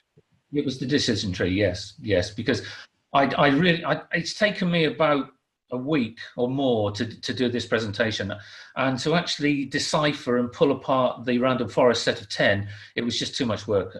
It would be possible, but now Roger and I are going to talk a little bit later on. I think I know the answer, which is going to be no, but we have a growing Oracle analytics and data GitHub community where you can post and share things. So if you have a cool demo or some cool code or whatever, this is all sort of too proprietary for you to share any of that kind of stuff, or is there any parts of this that you could share? I'll think about that outside this with you. Yeah, because you've done so many cool things. I mean, guys, I don't know about you, but I mean, I loved what Barry did here. And in fact, you know, I work at Oracle. I'm supposed to know this stuff. But that's the first time I guess I kind of realized you could even put videos in the Oracle machine learning notebooks, which I just loved. And now I have videos in my notebooks, Barry, as of like 5 minutes after I saw you doing it. And that is the idea of this community, is to sort of share best practices, stuff like that. So, you know, wonderful job. Roger, you checking the questions? Are there any other? I saw one about features in the database. I can take that one offline. Yeah. Anything else, guys? Such a great presentation. We're going to be. If you don't ask me a good question, you're going to get Roger and I sort of tap dancing with trivia questions and fun and games until we come on in about 13 more minutes at the top of the hour with Philippe. So now's your chance to ask a true expert on, you know, you've seen it all. You've seen the database, the machine learning in the database, the OAC. He ends up with the Apex, and even the mobile Apexes. You know, that's kind of at least I think what we all see the future of putting this stuff together. So any more questions on that?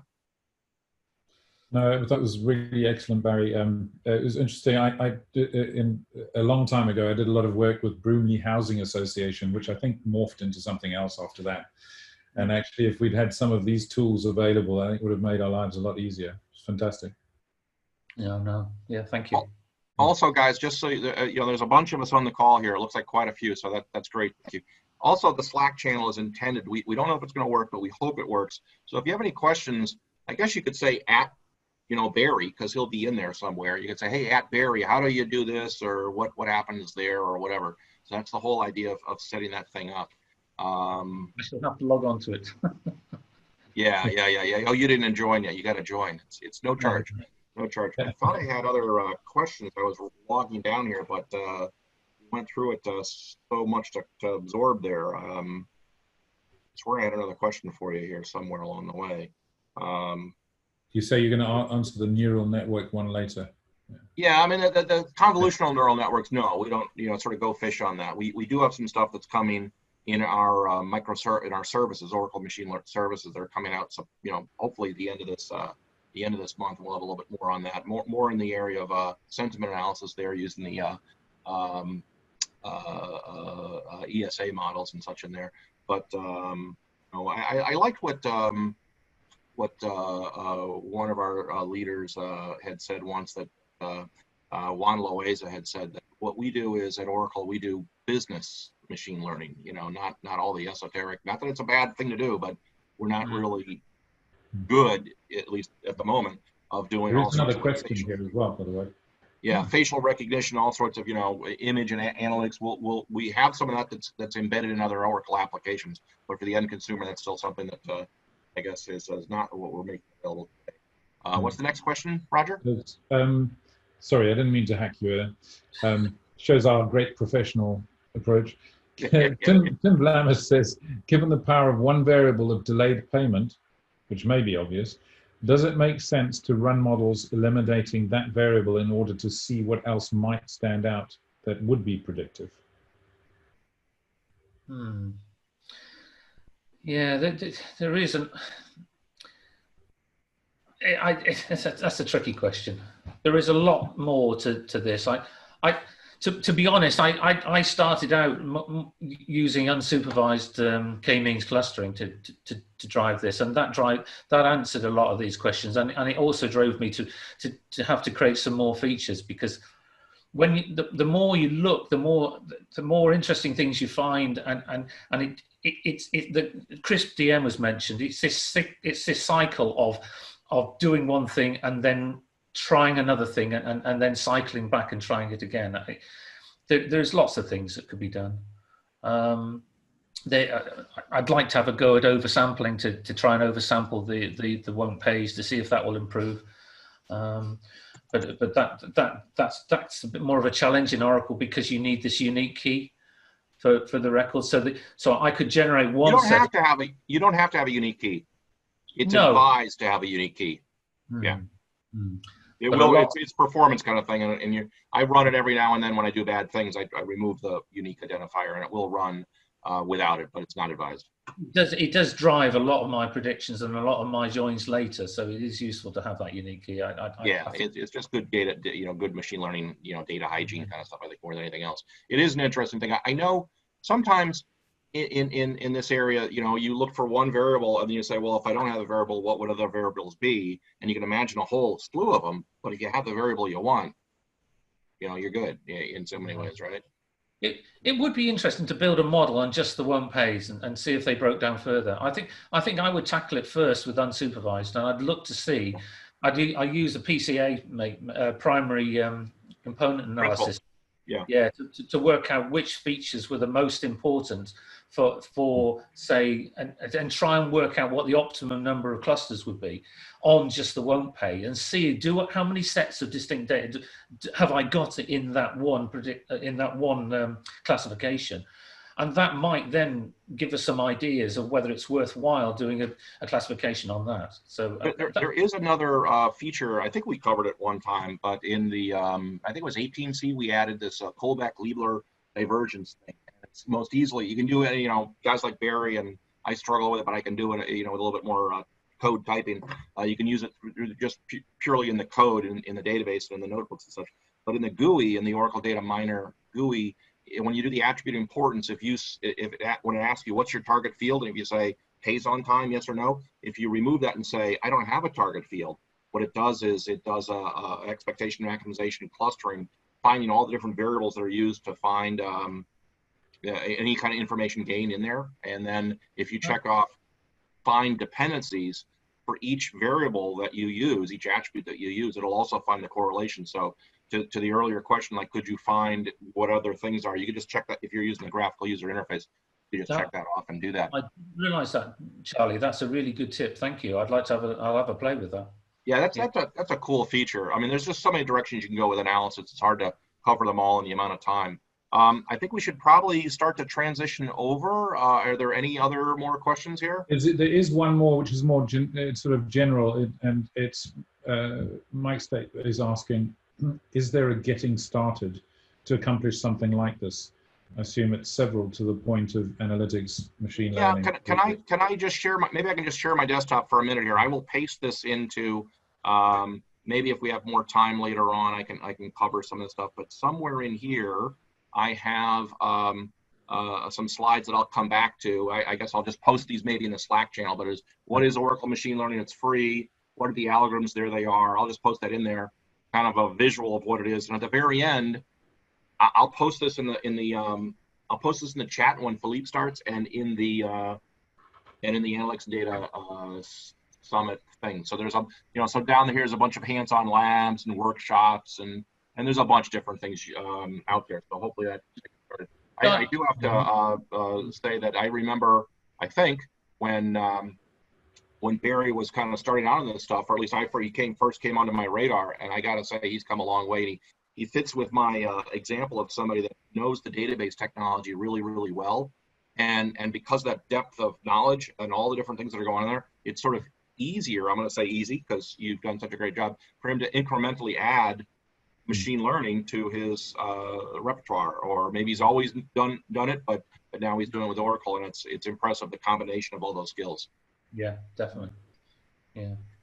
All right. Well, I guess we'll go ahead, Barry. Yes. I was going to say, I did mention in the slides, when you go into the Zeppelin notebooks, Charlie has done about 10 examples, one for each, a regression, a classification, and they are very good. Please read them. There's some, because now and again Charlie updates them, and there's some nice little techniques in there. There's one for bringing out the rules. So have a look at those. That's a great place to start. I've had some help on some of those. I think the rules one was I believe Marcos Haransabia, if he's on the call. I think he wrote that little bit of code. Don't think I'm that good at all that kind of code. But yeah, I think the examples. Some of my favorite customer references are one where they basically just take an example notebook, export it out of the sample examples because those are read only, import it into their own space, and then just change the data tables and press go. And if you're able to share any of your stuff that you did, even if you remove the data and everything Barry, you did so many cool tricks in your notebooks. It'd be great if you share those up in the GitHub. With that, I think we're gonna do the crossover. You're gonna get Roger and I doing a couple of things for 5 minutes or less here, and then we're gonna turn it on to Philippe. So a round of applause for Barry. Very good. We don't know how to do this in technology yet, so we're working on it, guys. But thank you. Thank you very much. I'm glad I see Philippe is on already. Lovely to see you, Philippe, as well. Thanks, Barry. That was phenomenal. Philippe, hello, welcome, Philippe. You're gonna suffer through a little bit of fun here with us first. Well, hello, Charlie. Hello, Roger, everyone. Yeah, well, it'll be hard to be just after this presentation, but I'll do my best to do. You will do a great job. You will do a great job. Let me. I think what we're supposed to do now is go back through some of our questions. I think, right? Just have a little bit of fun here along the way. Again. Yeah. So we just had, if I can do this guy here and share my screen. So we've got about 4 minutes here, I think. So we just had Barry do an absolute great job. And if I got to enlarge that or whatever. So I think, Carrie, if I'm on track here, I think we're up at this polling question, right? Yes, I have, yep, I'm here. Machine learning supports which language? What's the most recent? Hang on just a second, Charlie. I think you missed. Sure, let me get that question for you. Hang on just a second. Oh, we can do this one too. Yep, that's the one that I had up next. Let's do that one. I'm ready to. All right. Plenty of time for fun here. All right. So what was there? Just give this one about 30 seconds, guys. So it'd be quick on the click. What was the most recent? It's a tricky question, right? What was the most recent database option name for Oracle Machine Learning? It's gone through a few different names over the years. And the question is, what was the most recent name? All right, I'm going to bring it to a stop. Let's end the polling on this one. Stop. And can you now share those results? Excellent. Most everybody got it right. It was, in fact, Oracle Advanced Analytics option. To be honest, a terrible name. A terrible name. I had a lot of fingerprints on that because we couldn't call it Oracle Data Mine because we started integrating with Oracle R. We couldn't call it Oracle R Enterprise because that didn't reflect the other. And there were a few not very good options. Machine learning wasn't quite the popular name that it is today. And I had some fingerprints on that. And it was, to this day, I think, probably a terrible name. Let's see. Let's go on to the next one. Oh, we already did that one. That was a fun one. Okay. Keep looking back to that picture. One of my favorite shows. I had a great childhood. Oracle Machine Learning supports what languages? Let's see. What are the languages here? Now, this is a little bit of a trick one, too.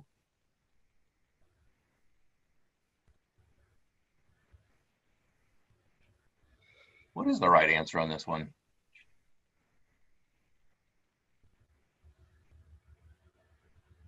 Charlie, you want me to stop polling in 10 seconds? Or do you want more time to figure out the answer? I'm still trying to figure out what is the damn answer here. So let's stop it right now. I'll see if I can make up the best answer I can on this one. I think it's answer 1, which is what most people have picked, because certainly we support R, SQL. We also support R on premises with the Oracle Machine Learning for R. It's coming to Autonomous later on this calendar year. Python, I say we support it because it's on the 1 yard line. It'll be coming to you any day now. We've been talking about it. It's coming out, you know, in a short, small number of weeks, and it'll be on the Autonomous database. And then Java, I guess, because we have that on the Oracle Machine Learning for Spark. So that would be the answer I would pick. Let's go to one more question if we have one. Yes. Did you share those results? Okay. Yes, I did. Okay. Yep. Okay, this so is a fun one, Charlie. This is a fun one. Ending with something funnier. Who are these guys? Now, they could be Itchy and Scratchy. I don't know. That's a possibility. Keeps on recurring, Itchy and Scratchy. It could be a. It does make me actually scratch. Some people are getting this wrong. They could be. Let's see. Rose and Johnny. That sounds close. Let's 3 seconds, 2, 1. Let's close the polling. Share the results. Wow, you guys were good. It is in fact Jack and Rose. So you see, we're on a 3-hour tour. We're hopefully going to have a much happier ending than these guys did at the end of their boat ride. So at this point, we're going to go into some more fun with Philippe. And I think if I've got this right, I think Roger, you take this over here. Yes. So I first met Philippe some time back at one of the conferences when we were still doing them in person, and I remember fighting for a space in the room, thinking, wow, this is a small room, and realizing that actually it's because half the world wanted to be there to hear what he was saying. So Philippe Lyon is Senior Director, Analytics and Data Visualization at Oracle. And I think you'll soon hear him speak, but he is absolutely passionate about his topic. And most interesting to me is he's always aware of the latest and greatest. And what I love is that he doesn't just show you a deck. He generally will whip you through something very practical and show you it in action. So without further ado, Philippe, thank you for joining us today. We're honored that you've been able to make the time for us. And we look forward to hearing more from you right now. Roger, thank you very much for that introduction. And thank you everyone here, and for the opportunity also to take a moment to talk to you about OAC and OML integration. So I have to tell you, I got the Jack and Rose question right, but that's about it. So I feel a little bit, that was fun, by the way, and thanks for this, because I was able to at least get a question right. Let me share my screen and let's make sure. I assume you can hear me fine, right? Yes, perfect. Yeah. Okay, thank you. So let me share, and we'll go off now and leave you to it, but holler for help if you need it. Thank you very much. So let me toggle to my deck. Hopefully you can see my slide. Yes? Yes, looks great. Thanks. So, so first of all, that was a great presentation just before me, and I'm very stressed here because I'm an analytics guy, and I'm not really a data scientist. I'm not at all a data scientist, and like I said, I didn't get these questions even right on the Q&A. But I would like to still talk to you about the business value of the work that we're doing on integrating Oracle Analytics with Oracle Machine Learning in the next 20-25 minutes. And for this, I will have hopefully very few slides and quite a lot of demos. So let me go on. First, quick slide about Oracle Analytics itself. OAC, Oracle Analytics Cloud, but also comes in Oracle Analytics on-prem, so OAS, Oracle Analytics Server. Basically a platform to allow end users, analysts, to do all sorts of analytics in an organization, whether it's self-service analytics in the middle or govern analytics using semantic models, unique source of truth, curated data models, or on the right of this slide, augmented analytics, which does include as part of OAC a machine learning box at the bottom. So I'm not going to go diver on this slide. I'm going to assume that you have an idea of what Oracle Analytics is about. It's about visualizing data and doing analytics, but as part of it, there is the machine learning capability as well. And since we're here on this machine learning day, I just wanted to highlight this. Now, what is this?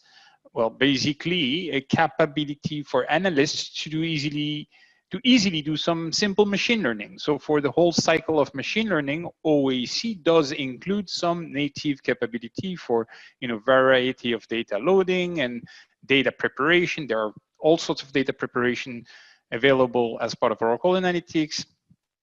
Obviously, feature exploration and data exploration, visual exploration, lots of capability here, as well as a module about doing some model building, model designing as part of OAC. And once I have the model, I can do evaluation and I can loop through this cycle and still within OAC. And then eventually, once I'm happy with this within OAC, I can deploy a model and have my users consume it. So this is all cool. And this is already part of OAC. And if you've ever used OAC and be curious about it, you'll probably easily find that in the experience, the UI of OAC. However, this is not what I'm here to talk to you about. That capability is ML-centric as part of OAC, but I would like to talk to you today about something else. And for this, I took the liberty, I really enjoyed Barry's presentation, and I just quickly took a screenshot of his last quote where he was saying that he's just shown us how to design and tune models using ADW, ML, and OAC, and eventually that he, by adding machine learning into business processes, data sets and screens, that's how we can extract some real value of ML.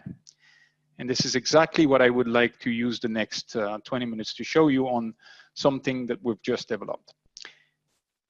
Charlie, I liked your expression about business machine learning, because that's what it is about. Once we have a machine learning model, once we have very deep algorithms building very accurate models, then we need to make this be usable and consumable by business people. And this is what I want to talk to you about. So I would like to demo to you here what we are just about to ship as part of Oracle Analytics 5.7. And Oracle Analytics 5.7 will be GA. It was supposed to be GA in June. It's been delayed by a few weeks, so it will ship here in July. And that includes the capability of OAC directly consuming data-based trained machine learning. So OML models, these models that Barry has shown us that he had developed, can now be consumed directly into OAC, and I'll show you this. And another quick one that I may show you if I have time, which is the ability of OAC directly running database and advanced analytics or analytics SQLs.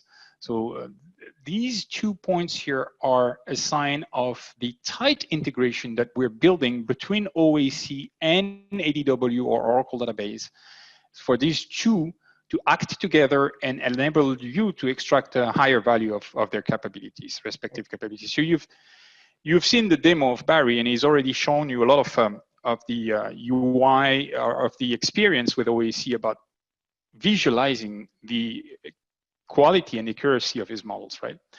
Now, let me tell you what's coming in addition to this. My data scientist team in my organization has developed powerful model, just like Barry has done within the database, just like many of us may have done within the Oracle database using OML. What we're now bringing into OAC as a capability is, to begin with, the capability for an administrative user to register the model in OAC, in the UI of OAC, and business users just consuming it, applying these models in OAC data flows, just like they are doing for the native OAC machine learning. Eventually, the whole model executes down in ADW. Nothing is fetched from one environment to another one. The data sits, remains in the database. OML processes it right there, which is a very strong value point, as you know. And OAC just invokes that capability and returns the data set, the resulting data set. Let me show you what I mean. Let me toggle to the product. This is my OAC UI here. This is the home page of OAC. And if you're familiar with it, that's where I would have some existing models that I may have built as part of OAC. But in this case, I'm interested in registering a machine learning model, for example, a model that Barry may have built or Roger may have built or Charlie may have built in some database. So I'm going to click on my register ML model. And the first thing is that I'm being prompted by which database is it that this model exists on. And I have created a few connections to different databases here. So these are databases. I could have ADWs. It's the same whether they are Oracle database or cloud ADWs, any type of Oracle database here. So I have a few that I have connected to, and I'm going to click on one here, which is local OML, where I have a few models here. And here's a list of models that exist in this Oracle database. So these are models that have been built using notebooks or SQL in the database. So when I click on a model, I basically see a few information about, okay, what is this model? That's the name that maybe Charlie has given to the model in the database, and it's a classification model, and it's using a decision tree algorithm, and the target is a field called by insurance, and it uses some input columns here, and these are the input columns that and the type that this classification is looking for. And of course, different outputs, predictions, cost details, probability, and so on.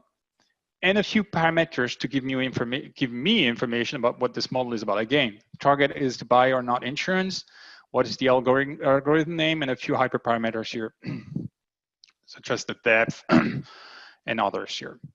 Well, I'm not so familiar with all of these models. So if I click around, I'm going to see different types of model, and which one is it that I'm interested in? Here's, I'm trying to find one that doesn't have buy insurance as a target. Well, they're all buying insurance.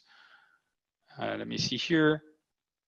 Here's one about LTV bin. This one is going to predict LTV bin, and it's a decision tree again. And that's the one that maybe I'm interested with. Let me look at the input columns. Let's say this is the one that I want the OAC users to be able to consume. So here I am simply looking at the database content, and I'm registering a model in this database. Actually, you know what? Let me redo one thing quickly because I went a little too fast. Let me pick this model again, and let me call it live demo model. Okay, just so that we recognize it. I just picked the same. Now, if I go in OAC in my machine learning tab, I do see this live demo model that we just created right now. Actually, we created two. I registered two twice, the same one with a different name. Okay, so from now on, if the audience in this call had access to this OAC that I'm using, you could just, all of you, run this ADW ML model on your data set. How do you do this? Nothing changes compared to what exists already. The way that you run a machine learning model in OAC today is to create a data flow. So let me create a data flow, and I'm going to now switch from being an admin and moving to being an analyst or a user, and I will just consume that model. So what do I need to do this, right? So I need a data set. So I have some insurance data here in a database. I'm selecting this insurance data. If you remember, the model that we registered was about predicting LTV, lifetime value, bin. So I'm picking a data set that I have here. This data set sits in a database, and hopefully this is the same database as the one that we used for registering the model. So let's see if it is. I'm adding a node now, which is apply model. That exists today. That's the way that people are doing machine learning with OAC today. But except that now when I apply model, I see a bunch of choices here. And these choices are models that have been built by Oracle Analytics, some of them, and models that reside in the database. You can see the live model that we just created a minute ago. You can see other models from the database that would predict something else. But what I'm interested in here right now is the live demo model. Now, of course, this list here is depending on the permissioning that I have access to in OAC. So the administrator could have given Charlie access to everything, and Philippe could have accessed only a few of them, and Roger could have accessed a few others. There is a permissioning layer on top of this as part of OAC itself. But in this case, I'm seeing all the models I have. I'm gonna create this, and now I have an apply model in OAC. And what do I see? I see my data set. Let me hide the data set for a second. I see outputs, I see parameters, and I see inputs. Okay, so inputs is simply the mapping of what the model expects with columns in my data set. Now, luckily, column names in my data set were similar to the ones that the model expected, that you suspect was done on purpose. But if that wasn't the case, I could have overridden this and just map manually which column I want to use when I run this model. So let me set this back to correct. So the system discovered that, hey, no need to go to this process, I can do it for you. Parameters is just a parameter as part of the running of the model. And then outputs is simply what I want to have as an output. I'm gonna just say, for the sake of it, give me the prediction, the probability, and the details. And you know what, that's it. Let me save this data set. The result of the prediction, live result, will be created into that same database where the data set and the model reside. So I'm going to call it result or apply. That's the table name in the database. And we're done. So maybe I want to just tweak this a little bit, and just maybe we want to count customers. Maybe we want age to be an attribute. And what we have, probability here, maybe an average. And you know what, I'm going, the bandwidth of the network doesn't hurt the, okay, so here we go. We're ready now. We just need to run this data flow. And let's run it.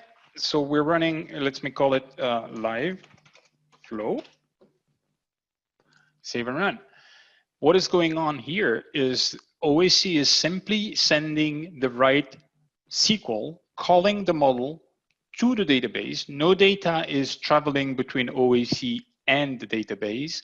It's just as if I was running a select prediction SQL from SQL developer into the database. And this just completed, as you see. The result of this is that if I go to my data sets now. I have a new data set, which is the live results, which is a result of what we just did. That was created. So it was created in the database, of course, but it was registered as a result data set in OAC. So now, remember, I am an analyst, right? So I don't have to worry here about what we just did. I didn't have to know about notebooks, nor excuse me, nor SQL, nor any of that aspect. And I got from my data set a new score data set here with, what did we predict? We predicted LTV, so customer ID we set as a count. So these are the prediction results for my customers. And maybe I want to break down this by, I can do all sorts of analysis here now. You saw a lot of great analysis from Barry on this, on his topic here. So I'm not going to match this, but basically now as an analyst, I can have fun as to, okay, well, I have my low valued, probable low valued customers here in this age range, and probable high value or very high value customers in this age range. And then from then onwards, I can do all sorts of slicing. Let's see if there is any, there seems to be some difference between gender, male and female, and so on. So what I just did here is, as an analyst, it took me a few seconds to apply a model that either Barry or Charlie or Roger may have built as part of the database with the whole data science knowledge and skills, but I don't have this. Yet I was able to quickly apply and consume this model with my own data set. Now, luckily, my data set had the same column names as the ones that the model expected, but I could have overridden this, as you've seen. And that's possible with any models in the database. So any assets that exist as part of machine learning in the database will now be available in OAC the same way that you've seen me doing it. Now, one quick one that I want to highlight, let me go back to my deck for a second. You've seen me go through this whole cycle here. And what I've shown you is a real live demo of the product. That's as easy as it is. And did it perform? It did perform because everything happened in the database. Nothing here was constrained to any transit of any kind between the database and OAC. So maybe one quick one that I may want to show you, well, that's just sort of a trick. You know that in the database, as part of the model design, I'm going to create a data set here and go to this database. As part of the model design, there are, so I'm going to go into the schema where this model exists. There are quite a few views. So this is the model we've been using. And the database provides me with lots of information about this model right there. So this is not a pre-built integration, but I'm simply creating a data set in OAC. Let me make it live so it'll be faster. And this, besides me scoring my data with the model, I can now simply, let me turn this to an attribute. An attribute. This was an attribute as well.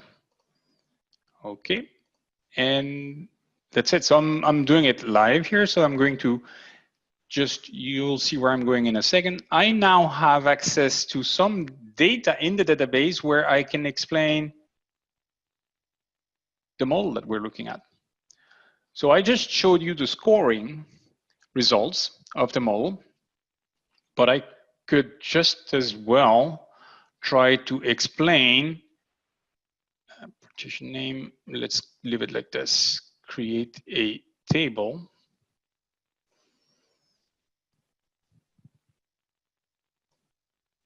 And the prediction, we need the prediction value. Oh, we don't have the prediction value, it doesn't matter. So now I can get to understand each node in the tree and what are the attributability, if I put this as a filter, for instance, what are each attributes that are involved into the 3 branches that I'm looking at, and what are the operator and the value. I'm missing the value. I actually picked the wrong view here. It doesn't matter. What my point is to say that I have the ability in OAC to go and explain exactly what the model did based on the whole metadata views that we have as part of the deliverable for OML. So this, I just did it live here. It took me 2 minutes to get. And with this, I can go to my business users and tell them, here's the result, and here's why it's doing it this way. In this case, it's a classification, so it's easier, it's more visual. I am looking at the time. Charlie, do I have 2 more minutes to show the database please. Analytics stuff? Yeah, so please. this is about the integration of OML into OAC, and my point, going back to Barry's presentation here, is for me as an analyst now, I can consume the very powerful stuff that exists in the database, and I can do this in a very easy way without having to know anything on the syntax behind Hey, Philippe, just before you go there, I mean, I love this. This is great. What's been the customer reaction to this so far? We've had a lot of, well, this is not GA yet. So it'll be GA next week, hopefully. So we don't have customer reactions, but we have a lot of customer interactions on multiple aspects. One, the ability to expose, to deploy or consume models into business, OML models to business users. That's one thing, and the ability also to make, reuse value of existing ML assets in the database by leveraging them in OAC, just the way I'm showing it. So it's been a great reaction, to answer your question. Super, thank you. Now, one quick one, I want to take 2 minutes to just quickly show you another one, which if I go back to my data flows, and if I create a data flow, now forget the pre-built models. I think I have something about schools here. So now this is a little less of ML, right? But the database has a lot of, well, let me start. This is a data set that has some schools and some metrics about students that have passed by months for each of these schools, right? And you can see the syntax of this data set. And if I want to do some analytics with it, I'm going to be in trouble with that because of the format of the data. The database has a lot of SQLs that are advanced, that are helping many of these use cases, right? And that there's a node in the data flow now that puts this at my fingertips. Unpivoting exactly what I need here. Sampling is another close. Some dynamic predictive queries here, like anomaly detection or clustering. Soon enough, you'll see text tokenization. You'll see market basket analysis. There is a frequent item set. These are things that you guys are adding rather than somebody having to write them themselves, right? Yeah, exactly. So this is calling database capabilities, Charlie. So this is calling your SQLs, but it's making it into a user-friendly UI here so that the user doesn't have to worry about what's going on behind the scenes. And if I unpivot, or if I sample, or if I just want to change this to detect anomalies here, maybe I would want to go back to my other data set and detect anomalies. And again, I would just have to click a few columns, run this, and everything would be pushed down to the database. This list that you're seeing is going to grow pretty quick, but in 5.7, that's the first iteration that you will see with this. This is very exciting to me because it puts the database power at the fingertips of the analysts. I see that I'm like a minute behind here. Are there any questions, Charlie, that you want us to address? There's one more question here, but I'm just going to, just a comment. This is fantastic. Is those of us who are not Barry actually can get our heads around this. So yeah, like me, yeah, exactly. Yeah. I did have a question. It's not directly related, but it's more related to product releases, I think, which says, it's from Sridhar Swayampakula, and he says, when can we expect the Google BigQuery connector in OAC? That is on the roadmap, but it's not going to be in 5.7. Okay. So not in the next release, but it will make it. I don't know on the top of my mind. I'll have to check. Thank you. Yeah. And Philippe, are these what you're showing? Is this available on premises and cloud? Any Oracle database, on premises or cloud. Perfect. Very good. Yep. Any other questions? I mean, you've answered almost everything right on the fly. I mean, this is absolutely excellent. Thank you so much for this. Any other questions from anyone here? Last chance to take advantage of all the talent we have on our Zoom meeting today. Thank you very much, guys, for the opportunity to show this to you, and hopefully you'll find this useful when you use it. Feel free to get back to us or me directly with any questions on this. I'll be happy to help you with that. Thanks, Philippe. A pleasure. Thanks a lot, Roger. Thank you. Thank you. Thanks. I thought that all French people spoke fast, but Philippe speaks faster. I think yes. Does a good job. Get it done quickly. So I think, Roger, we are continuing on our tour. We have Sandesh lined up to come on the stage in about 8 more minutes. Hello, Sandesh. You're the only guy not with a water theme. Well, I guess the dog. Barry does that. I think I got to switch. There's a dog theme over there. Barry does. Well, we know it was underwater at some stage. yeah, actually it was. I think it was. Let's see what we have here to continue down our path. I am going to. So now if you need to take a quick bio break or whatever, now's a good time to do that. Barry, Roger and I are going to spend the next 7 or 8 minutes filling you in with great information in a fun and friendly way here. So here's one. I hope Terry can help us with this one. Is there an analytics and data GitHub? Maybe Roger, maybe you want to have that ready to show on the fly there. Yeah. So some people are getting it wrong. One guy got it wrong. They actually, the answer is quick. Let's just end the polling. The answer is yes, of course there is. Roger, any chance I can just share this to you, or should I do that? Sorry, just wanted to show it. I was just hoping to show it real quick here. Oh yeah, no, absolutely. Okay, so let me see if I can find this thing. I should have had this thing all set up in advance. GitHub. If you go into here and you go into GitHub, I think this is it. Is this the right? I got too many windows popping up here. There it is on your left. Is this the right one right here?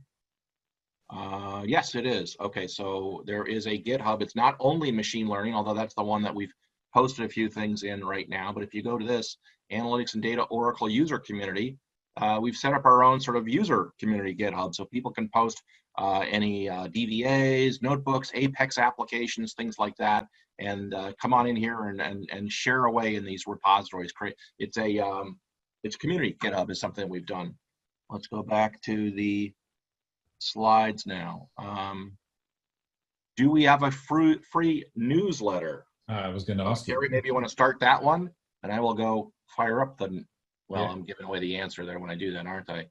Yeah. So those of you guys have not guessed yet, the answer could be yes.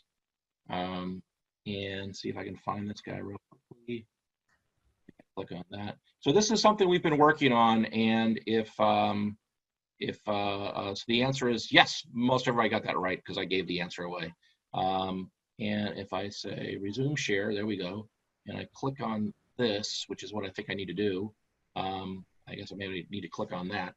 There is an automated newsletter. So when you go to the website, you can click on that and join the automated newsletter. Now we do our best to, like I said before, we're not professionals, right? We do the best we can.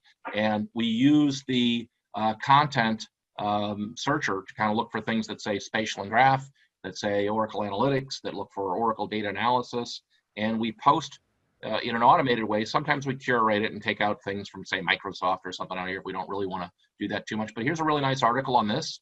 What is a data science job? There's things on all the different topics. There's newsletters, videos. There's a bunch of different things here. And it's not limited to just Oracle. It's meant to be much more. I mean, it's like, obviously, there's a lot of Oracle content here, but there's a lot of content here. You can subscribe by clicking there. You can also go to the main page of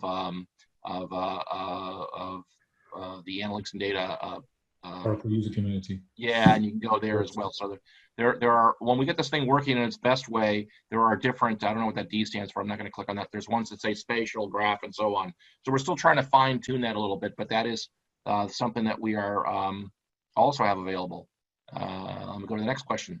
Oh, here's another one, Carrie. I think we have a couple of times for some fun polls. Who are these guys? Now, one of the answers ultimately has to be Itchy and Scratchy, you would think, right? Right. Sooner or later, it's going to be Itchy and Scratchy. It's got to be. I've got to meet them. Simon and Garfunkel, I don't know, maybe. A bunch of different guys. Actually, it was one of my favorite shows a long time ago, if you remember the show. But we're on a 3-hour tour. We figured we'd have some sort of a nautical theme here. They're even in they're obviously in Miami somewhere, aren't they? Yes, they're out tooling around in their boat. Oh, you gave away the answer. So let's share the results, Carrie, if we can.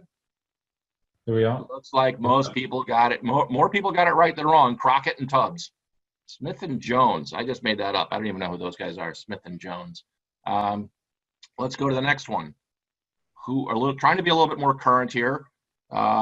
Little bit more current. I heard she's up and coming. Who are these people?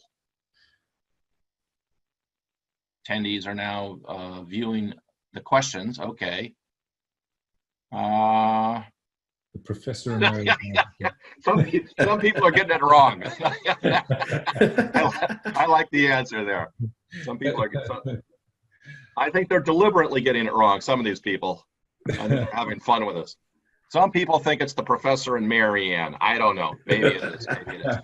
You want to share these results, Carrie? Yeah, we've got them up. They're sharing. Okay, they are. In fact, most people got it right. Some newcomers called J something, JZ and beyond. I don't know how you pronounce that last one, but very, very good.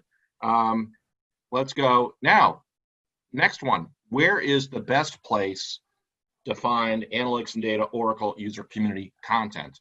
And maybe we're going to ask this one just before we put Sandesh up. Sandesh, hopefully you're up at bat, ready to go. Yep. So actually, there are several possible ones you might think, like your local library. It sounds interesting. But we think, we'll give it 10 more seconds here. We think the best place. Roger, go ahead. Data mine, and you'll get most of it too. Yeah. You go with those new people, Beyonce or whatever her name is. All right, let's share the results. Are we doing that already? We are. Thank you. Looks like most people got that right. So good on you guys. I don't know how much. We must have at least 30 things up there right now. We make them all public. So all the stuff that you're seeing today, tomorrow, and the next day during TechCast days are out there. They're searchable. Well, searchable in terms of the topic, not tags on them. We might add stuff like that. And with that, I think we're hopefully just ready for our next. We'll come back to this one if we have time. Let's go to. This has now got a more suitable picture. Yeah. Yes. Well, see, I had to come up with a theme, right? Well, I was hoping you get some more. You get Starsky and Hutch, and you get like Dastardly and Muttley. A couple of more ideas for the next time. Bonnie and Clyde. Yeah. So the next, this TechCast this quarter was a 3-hour tour. When's our next TechCast days? TechCast days, Roger. Is it October? Yeah, every quarter. October 13, 14, and 15. 13, 14, and 15. Excellent. So we'll have to have a new theme for that one. Maybe it's not a 3-hour tour. With that, who's introducing Sandesh on this one? Is that me? Yes, that's what I thought. So Sandesh, I have the pleasure of introducing Sandesh. I've known for a while. He's another fellow Oracle guy. He's the VP running the AI ops automation. So all of the automation, all the ML that's inside the database that you see that gives Oracles the ability to do these amazing things with a database. That's his area. So he's going to be kind of lifting up the hood a little bit and showing you a little bit of what's going on underneath there, how they do that. And with that, I will get out of his way and let him take it away from here. Sandesh, the floor is yours. Sweet. Well, after all these awesome presentations from Phil, Philip, and Barry, I think this is going to be a hard one to beat. But hopefully, I don't think so. I don't think so. We saved the best for last on a 3-hour tour. I'm really enjoying all the trivia questions here. I think that's probably more fun than the presentation. But all right. Let's see. Let me share the screen. I'm going to. Oh, I gotta stop. Stop sharing. There we go. Floor is yours. All right. Thank you, sir. Well, much appreciate you guys giving the opportunity to present. This is a slightly different angle. So most of the other presentations have showed you some of the examples of what people do with Oracle machine learning and some of the other Oracle analytics and all these stacks, right? My role is slightly different. I'm actually responsible for this thing called AI Ops, which is basically taking all of the infrastructure at the back that's behind the autonomous database and trying to manage it. This is the reason why this is a managed service, and you guys do not see too much of the stuff that you have to do with the service. You just log in and you just go ahead and use the service. So what we do is we have close to like 100+ examples across all sorts of different stacks, and I just kind of randomly picked a few examples that I'm actually making as part of this presentation. All right, let's go. So here's kind of a rough theme. What we're going to do, we're going to talk a little bit about the AIOps architecture and use cases. We're going to spend most of our time on the use cases. And then we're also going to talk a little bit about which algorithms, tools, technologies, and if we have any time for open talk and questions. All right, everybody knows this, and why machine learning is really cool. It's like one of my colleagues is a statistician, and she basically told me, you computer science guys know how to make things cool. So until like just a couple of years ago, it was statistics and stuff like that, and people look at it and say, oh, this is all math, and they just kind of scamper off in the other direction. But now all of a sudden, machine learning is really cool, and everybody wants to get into machine learning, whether whether they know math or not. And as you've seen, many of the folks, presenters before, have actually shown techniques of how it's possible to get started with machine learning very easily without really having to understand most of these mathematical algorithms or how these algorithms actually work. So one of the reasons why most people are in this space today, data scientist jobs are lucrative.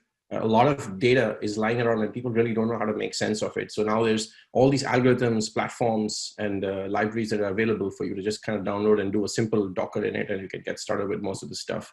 You can just initialize an autonomous data warehouse instance, and just a couple of clicks get started with some Zeppelin notebooks. So you saw Barry talk a little bit about that, and you saw Philippe talk about how you can use OSC for that. So the entry point for this stuff is really easy now, as compared to what it used to be like a couple of years ago, where you really needed to know the algorithms and how this thing was distributed.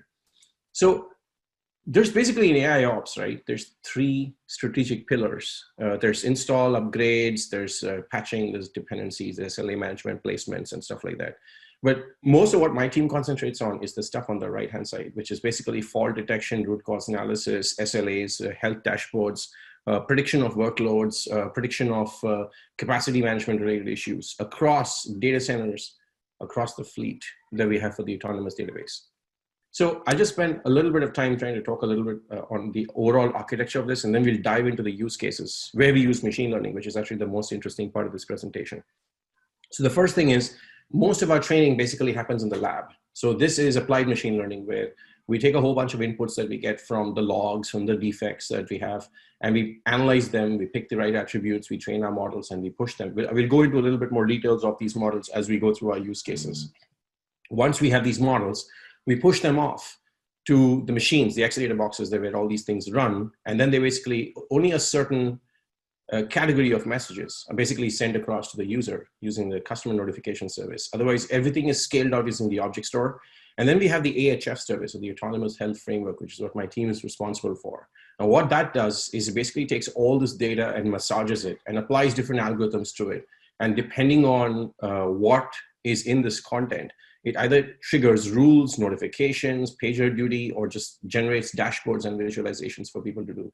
This is a very, very simplified chart of what we have in every data center that's basically running, that allows a small number of cloud ops people to basically manage an entire data center full of Oracle databases. What are the sort of data that basically is involved in this? If you're having an Oracle database background, there's basically alert logs, which is log data. The log data is actually one of the highest chunks of data that basically comes into this thing. And then there's metric data. There's performance data, availability data, health data, capacity data, compliance data. All of this stuff basically gets pushed out as part of the telemetry that gets generated from the system. And all of this gets pushed off to the object store, and then we read it from the object store. One of the reasons we use the object store, so we use a combination of an object store and a notification service, which is basically like a Kafka kind of a service, and that pushes all this information across multiple data centers. So we can scale the service from one data center across multiple ADs and push it across multiple data centers and stuff like that. So this is really powerful, but this is sort of the data that is behind the scenes here of what is used for most of the machine learning services, which is located in the control plane. So this is the DOM view of the machine, and this is all the various kinds of data that get pushed. And those are the tools that we use internally to push all this stuff out to the TFA service. Examples. Now, these are, so we have more than 100 plus projects. And what I try to do is every time I try to present this, I take a combination of examples, and it's like, it sometimes takes longer to kind of prepare a PowerPoint on these things as compared to like the actual examples themselves, which are a couple of weeks to build and train these models and kind of deploy and ship them out. So the most interesting one for me, and this is something that kind of takes the most amount of time, anybody in IT will relate to this very, very easily, is called the anomaly timeline. Now, anomaly timeline is a very overloaded term, and today everybody uses this term, but it means different things to different people. In this case, we're using anomaly timeline for scanning a whole bunch of log files and trying to basically eliminate things that are not interesting from these log files. So this is complete text-based mining. And we use all sorts of different methods, and I'll go into details of how we do this. But the goal is, like, imagine I have a 40 gigabyte log file and I want just like 400K of content from it. And all the rest of the stuff is actually not interesting. So how do you take all this content and push this data out so that you can build a simple lexicographical analysis based on a time sequence? So you can look for spatial as well as temporal related errors. So if something happened in this component, is the other component functioning fine or not? As well as it's a simple classification clustering model that's used to actually do all of this. How do we do this? Yeah. Hey, so just a real quick question, because this came up with some customers that I was with recently. This is all software, or is this also hardware? No, this is all software. Yeah, okay. This is completely software. So we've got the ability to take the logs, we can analyze them, we can clean this and cluster this stuff up to generate a model, and then this is shipped. This is shipped basically to the autonomous health service, which sits in the control plane. Now, the things that this thing identifies is it identifies log anomalies, metric anomalies, as well as combines both of these things into a single anomaly timeline. Now, you can make analysis, you can take this analysis and actually push this out to bugs and SRs. So this is also used automatically for cases where the ops team in the back is basically looking at failures that are happening across systems. Remember, we got thousands of databases in each data center. And it's not possible for a DBA to basically sit and eyeball and look at each and every exception and try to figure out, oh, here's the timeline of sequence of events that have happened, and how do you take care of this, right? So for people that have managed on-prem databases can understand how complicated it is when something goes wrong, and then you're trying to piece something from the OS, from the Exadata side, from the database side, and you kind of make a single picture of what this thing actually means. So there's different kinds of technologies that are used to make this end-to-end thing work. So let's start off with what the use case is. You take logs, you identify them by different kinds of file type classifications. You parse this data and you try to identify the anomalies. So the label outcome for these things in a classification model is this line interesting or not? Or is this an anomalous entry, or is this a normal log entry? And then you take all the anomalous entries and you line them up using an anomaly timeline. So it's very easy for an ops person to say, this is the problem, this is the fault, this is what I'm supposed to do, click on this, fix it, or fail over these customer sessions automatically to this particular instance, because this system is not going to recover based on these things. So it's a combination of using anomaly detection to come up with this and applying an expert system or a rule-based system on top of this anomaly timeline to create some kind of an adaptive baseline to trigger automated actions across the data center. So how does this actually work? So this in itself is like a 1-hour presentation. I'm trying to condense down. I'll give you the quick details of this, of how it works. So there's basically log cleansing. So you take the logs, you split them up, you string tokenize it, and then you basically pull out the invariants, which are instance IDs, process IDs, database instance name, Exadata box name, all that sort of stuff that's actually different. And then you do the entry feature creation. In this case, you look for log entries, you look for hosts, you look for, you basically define attributes, right? So using PCA to define the attributes here. And then you do entry clustering to find out which log entries look similar to the others. So for example, there are 2 kinds of OR600s, and they just differ by 1 argument, but that might make the entire difference where these 2 lines are no longer similar. But some of them have 2 arguments, and the second argument is the only one that's changing, but those lines are similar. So we use that to generate, to do clustering for these kind of exceptions. So the exceptions that cause similar kind of outages are grouped together. That's the whole idea to do this entry clustering. Then we generate a model. This is a simple decision tree model. And There are different methods to do this. The entry clustering and decision tree model generation, we used to use something called sequence matcher earlier to kind of match together lines and perform like anything that's, anything that's more than 85% similarity is classified as a similar line, otherwise we throw it away. So this is a combination of using sequence matcher. We've replaced sequence matcher ever since with something called cosine similarity because it's a lot more faster. So it's cosine similarity to identify and compare against lines and find out which line is the same as the other. And the next one is we also use k-means to cluster these lines together once we have identified these invariants. And then from there, we take expert input. Now, what is expert input? Expert input is the developers. The developers actually look at these log files. They look at these log files and say, this log file entry is interesting, this log file entry is not interesting, this is what I would look at if I would be debugging this problem.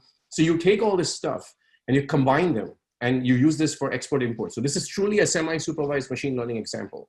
And once you do this, you create a knowledge base. The knowledge base is basically as an outcome of this decision, the decision tree classifier.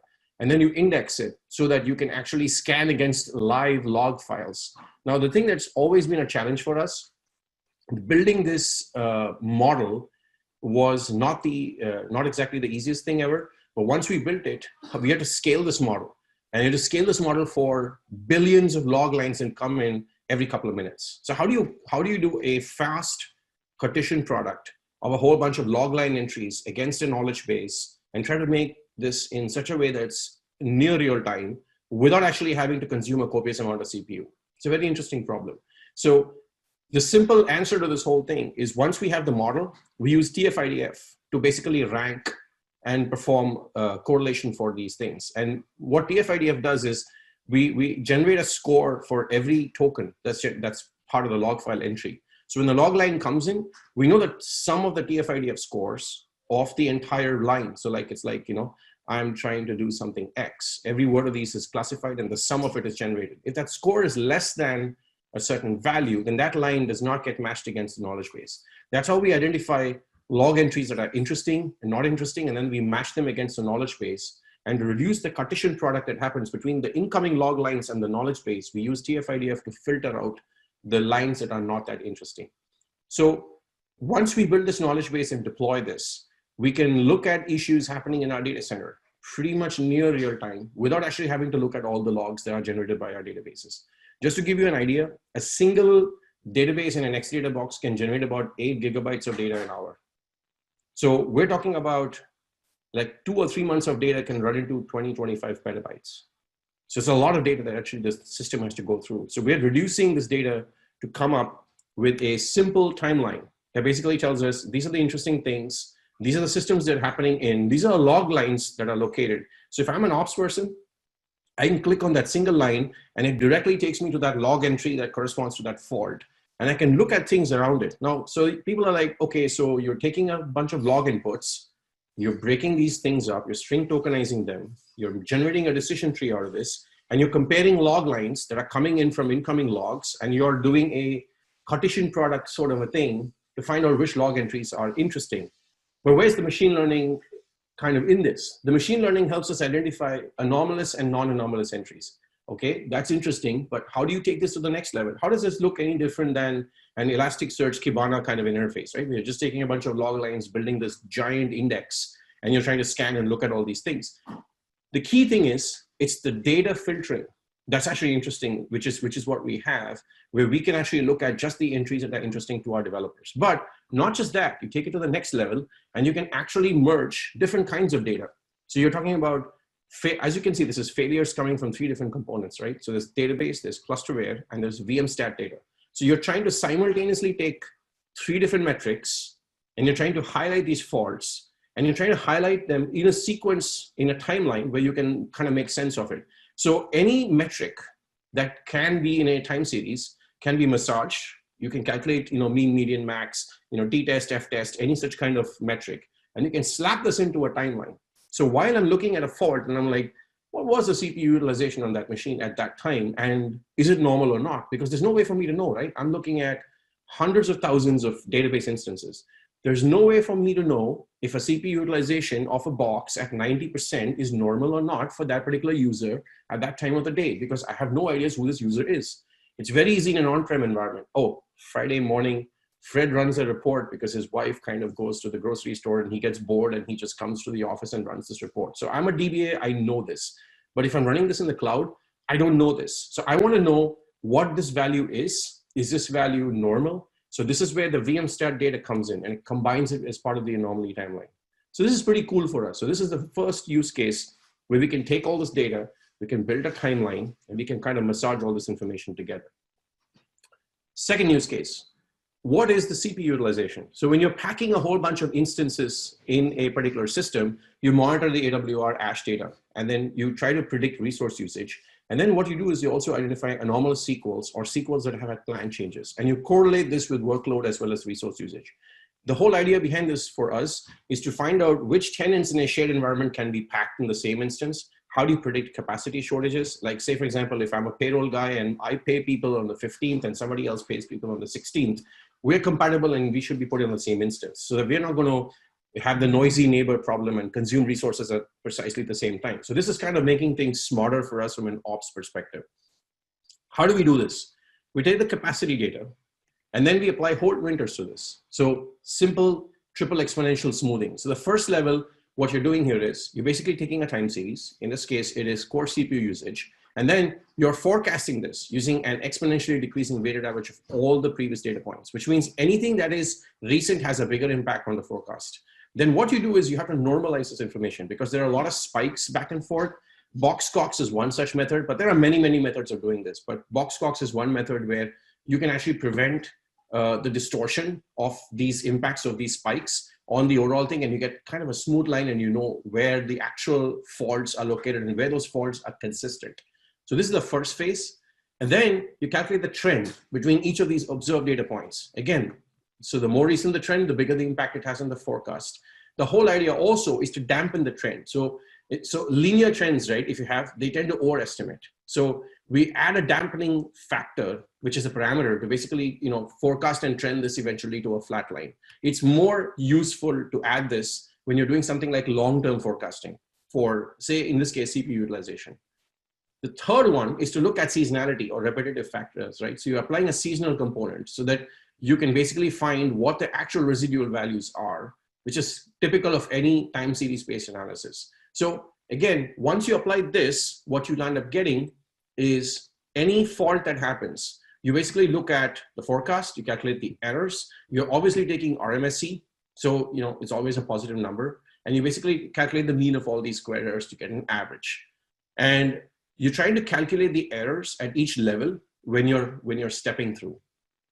The last stage is, this is kind of like what the output of the algorithm looks like, right? So I'm looking at different instances. I'm looking at the blue, which is basically the CPU utilization today. And then I'm looking at the green, which is the predicted CPU utilization. Remember, the idea is to trend to a flat line or to try to go to an as consistent curve with consistent seasonality over a period of time.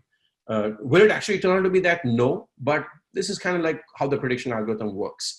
The red line is basically what we expect the mean to be, or the highest values at that point. Sorry, the red line is the highest value at that point, and the green line is what you expect the thing to be over a period of time.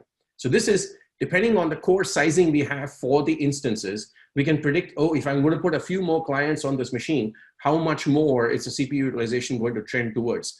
The more I trend towards the red line, the idea is to push the next set of clients into another set of instances. The third use case, how do you find the best maintenance windows? So there's different kinds of maintenance windows in the Oracle parlance. One of them is applying patches, which sometimes requires downtime, like you're doing a major database upgrade. The downtime is pretty significantly less, but there's a lot of tiny things that you can run where you can apply SQL patches, you can run some SQLs, you can collect stats, all of these things. You can do some maintenance on one of the Exadata cells while the rest of the cells take over the load. You try to figure out what are the maintenance slots. A very good example of this is, you just take your phone and you keep it down at night. It knows when you're not using your phone and it goes ahead and patches the phone automatically. And then next day morning, you're like, oh, the phone has been updated. So how does the phone know you're using it or not? Basically based on the gyro, a couple of your usage characteristics, the apps, the flow, so it knows this is the time you use the screen. I've tried to trick my phone a couple of times to picking it up at 2 o'clock and 4 o'clock in the morning, but it still manages to patch itself in the morning when you're done. So this is kind of like, if you're trying to, a good example is if you're trying to change pavers in front of your house and you're having a party inside, what's a good time to do this? and what are the various characteristics you will do. So you got to ensure that you have some great entertainment, you have a barbecue, you have the beer, you have a movie going on inside so people don't bother coming out and you can quickly change the pavers. So when do people walk in? When do they walk out? What is the entertainment characteristics inside the house? So this is sort of like an example of what, and the whole motivation behind this was we wanted to run a bunch of scripts on our application and we want to find out when's the best time to do this. And as you know, there is no downtime nowadays because every database in our case gets used every time across the world, somewhere or the other. So we ran this very simple algorithm. Now, the one we finally developed was a lot more complicated and has a lot more variables to it, but this gives you an idea of how you can do this if you want to do this yourself for your own on-prem databases. You take the original data, you apply a convolutional filter, you average it out, you apply seasonality, calculate the residual value, and then you find the position in the seasonality for the best and the worst maintenance periods. So according to this, at 8 o'clock in the morning is the worst time to run anything. At 7 o'clock in the evening is the best time to run anything. And this, you do this over a 7-day rolling window of data. And this will basically give you what is a good time to apply or do some kind of activity. The actual version we have in production even goes down to like 5-minute windows. So it'll say, okay, it's like, people who try to have meetings, they're like, okay, I've got a 5-minute slot here, I've got a 5-minute slot there, and you try to match your slots as you go, right? So this is basically what the algorithm does.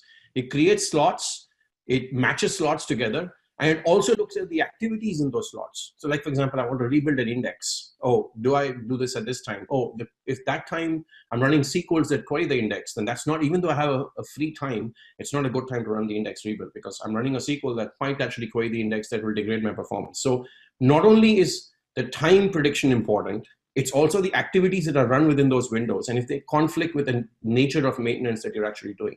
So this is a very, very interesting example. At some point, if we perfect this, there will be no maintenance window as far as visible to a customer. Even major database upgrade windows will basically disappear.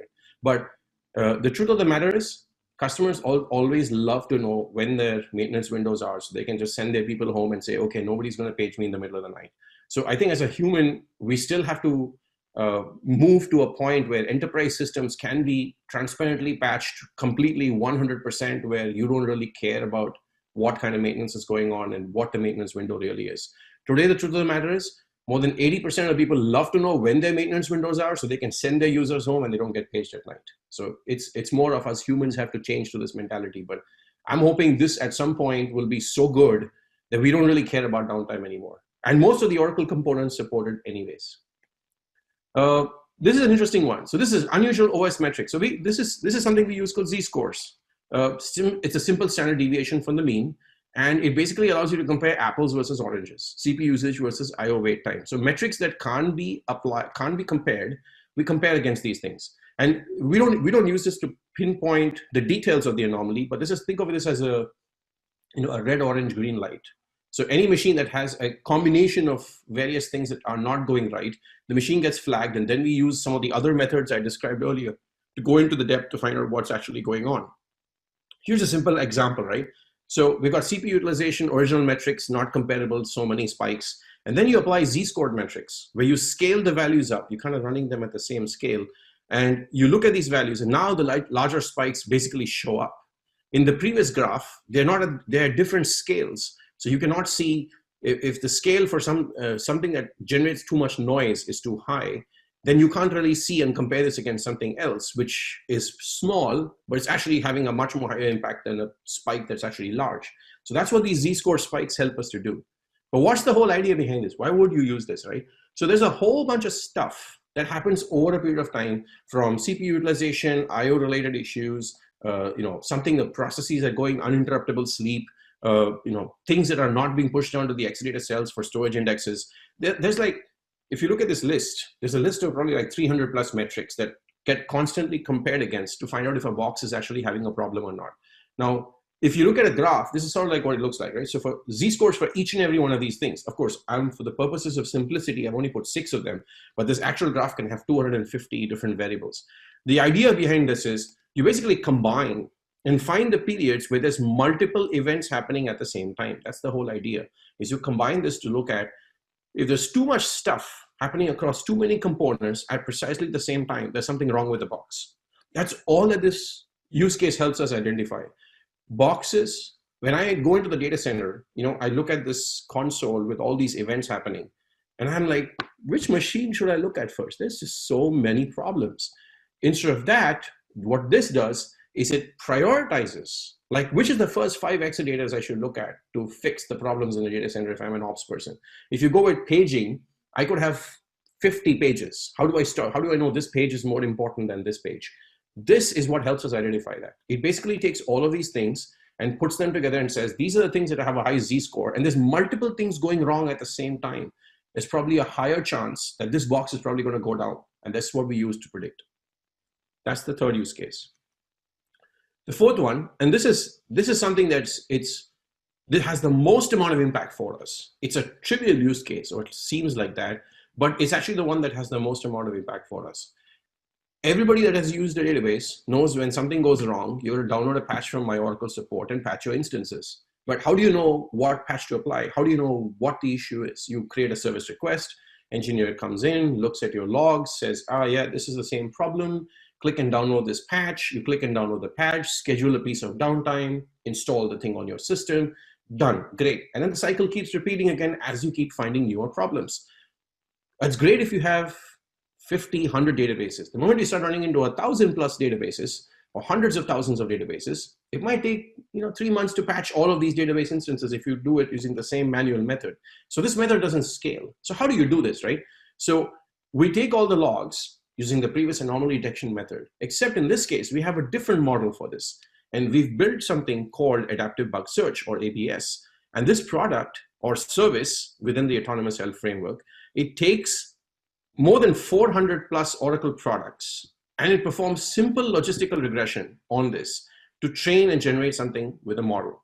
And it provides 8 possible duplicates per bug or service request. Now this depends. If it knows for sure if this is a problem and this problem has this signature and the signature kind of matches, it closes the request and automatically that particular instance gets scheduled for a patch application. And the patch application automatically finds its own window and it'll upgrade that database application when the user is not affected by it. That entire cycle for more than 80% of the bugs is automated. So there's no human involved in this, and somebody takes a look at it, oh, this is mashed, okay, this is the duplicate, click, click, click, done. So I could have 10,000 databases having problems, and only 2 of them might actually be problems that are not resolved yet. And the remaining, say, 5,000 problems that are raised might be something we already know of. There's already patches available out there. But so it's a waste of time for somebody in ops to look at it and say, yep, know this problem, yep, know this problem, yep, know this problem. And when you're at 4,999, you're like, yep, know this problem. It's time for me to go home. And then you miss the 2 problems that you actually need to look at. And the rest of the problems you don't really care about. So that's what this system does. It takes inputs. So what are the various features, right? It takes inputs from error stacks, trace data, problem description, and then it basically takes all of these issues and generates something called a bug tree. A bug tree is sort of like a cluster of features. In this case, all the various kinds of defects that have similar attributes, and it tries to contribute all these to the feature set. Then it applies logistical regression to this, and the model basically defines the significance of each of these features. And then once you identify the root of this cluster, which is the bug tree, you use this automatically to mark all of the other issues as, okay, this are all duplicates of the same problem. And then this feedback where a human is basically asked to say, okay, is this good or is this not good? So there's some amount of automation that can be applied in this process. And at the same time, there's also a human that actually has to go back and say, hey, this was wrongly marked. So this is also a semi-supervised machine learning model. But the accuracy rates for this model are as high as 85% in terms of what it actually closes. So this is adaptive bug search, which is how we identify duplicate issues across the Oracle Cloud. And we close these issues automatically. And those instances get scheduled for patch application. In the next patch application, it will automatically say, oh, all these instances have to be patched. And then you say, okay, this is on one of the exadatas, and it seems like 60% of the instances are affected. I might as well patch the entire exadata. So that's how people get a perspective of what is affected, how many users have actually seen this problem and stuff like that. So this is the adaptive bug search. Another one that's interesting is signatures. We generate signatures, right? Now this is less of machine learning and more of like like a hierarchical temporal management system where you basically generate a hierarchy and you look at these exceptions and then you identify these exceptions and generate a chronological event or order within which these exceptions are generated. So this is basically finding what the FSA is for all these various events. And then you generate the LCS, or the longest common subsequence of anomalous entries. A much more log-based view of this is like this. Now, this is a log entry for a cluster-aware log, right? So the first thing we do is we generate the knowledge ID. Okay, the knowledge ID is basically a unique line for these log files. And then it tries to identify the signature. Signature meaning, so think of it this way, right? So you wake up in the morning and you leave at 9 o'clock. You catch a train and you go to the office. And this is a sequence of events that happen. You wake up in the morning, you have your coffee, you brush your teeth, you catch a train, and then you go to the office and you have a meeting with a customer, okay? The first case is you do everything, you go to the customer, sign the deal, and it's great. So that's a signature for me. So if I wake up at 9, I go ahead and I brush my teeth, I have my coffee, catch a train, go to the conference room, impress the customer, deal is signed. The next day I wake up 15 minutes late. So I decide I'm not gonna have my coffee, but I brush my teeth, catch the train, but I sleep off in the conference room. So the customer is like, this guy's not interested in selling me anything, I'm out of here. So I know that's signature, and that doesn't work. The third day, I again wake up 15 minutes late. This time I say, oh, I'm not gonna brush my teeth, I'm just gonna have my coffee and head off into the train. And I go to the conference room and the customer runs out because of bad breath. So that's the third signature. So I know I'm generating these signatures, right? The signatures basically are a sequence of events, and basically after this sequence of events happen, either something bad happens or nothing happens. And I generate these examples of these events, and then I do a simple probabilistic match across these events. So like, we predict if a database instance is going to crash. We predict if a 4031 is going to happen. A 4031 is basically a shared pool event where I'm running out of memory. So if I'm running out of memory in a database, sometimes the database recovers, sometimes the database doesn't recover. I try to find the odds if a database is going to recover. And remember, this has to be generated for different databases, different Exadatas, the signature is different. So it's not like I generate this model, I train it once, and I push it across all the Exadatas. Different Exadatas, different versions, like if a flash version of an Exadata works differently from a disk-based version of an Exadata, or an X8 works differently from an X6. So these models need to be retrained whenever I'm running this across different Exadatas. So this is signature matching. The next one is, hey, Sandesh, just a real quick question on that, and also just kind of watching the clock here a little bit, but you're doing great, but so I'm not going to delay you, but okay. Are you doing partition by when you do the different, you said it's on this database, that's, do you use the partition by at all to do that? No, so this is different. So these models, they basically take the input characteristics are depending on what kind of Exadatas I'm running them on, what database versions I'm running them on. Those are the, so okay, so that's just an input rather than a separate stream. Got it. Correct. All right. Well, everything at the back end is stored in partitions. Got it. All right. The actual data models, all this stuff is stored in partitions at the back. But the inputs are, you're scanning for different Exadatas, you're scanning for disk characteristics, memory, you're looking at number of databases packed in the system, you're looking at number of exceptions per database log. There's so many other, those are all the inputs that we use as attributes. Got it. Got it. All right, thanks. This example has a lot less machine learning in terms of like probabilistic matching. It's just signatures, right? So there's this thing, it's called HTMs. It's a very popular and an old concept. There used to be this paper on Numenta on how to basically work with HTMs, but it's pretty cool. So I can enter a log line and it's going to tell me what's going to happen in this log line, like 10 plus events from now, based on the training I've done in my system. So if it's a 4031, is the database going to crash? If it's an OR 600, 2060, what is this going to result in a corruption in a database instance or not? So if this is a 4030, is my query going to complete before it runs out of PGA space? These are kind of things it helps me predict. All right. So how do you do performance, and how do you predict a system is basically going to crash way before it actually crashes? This is a very simple, but it's one of the most powerful examples of where something that could take like days to analyze is something we could look at and find in minutes. So it's actually very simple. We take all this input data, we look for faults, we try to identify what's causing the problem, and then we try to generate a prognosis. Here's a simple example of this input where we have a whole bunch of inputs or probes, and then based on each probe, there's a certain normality associated with this.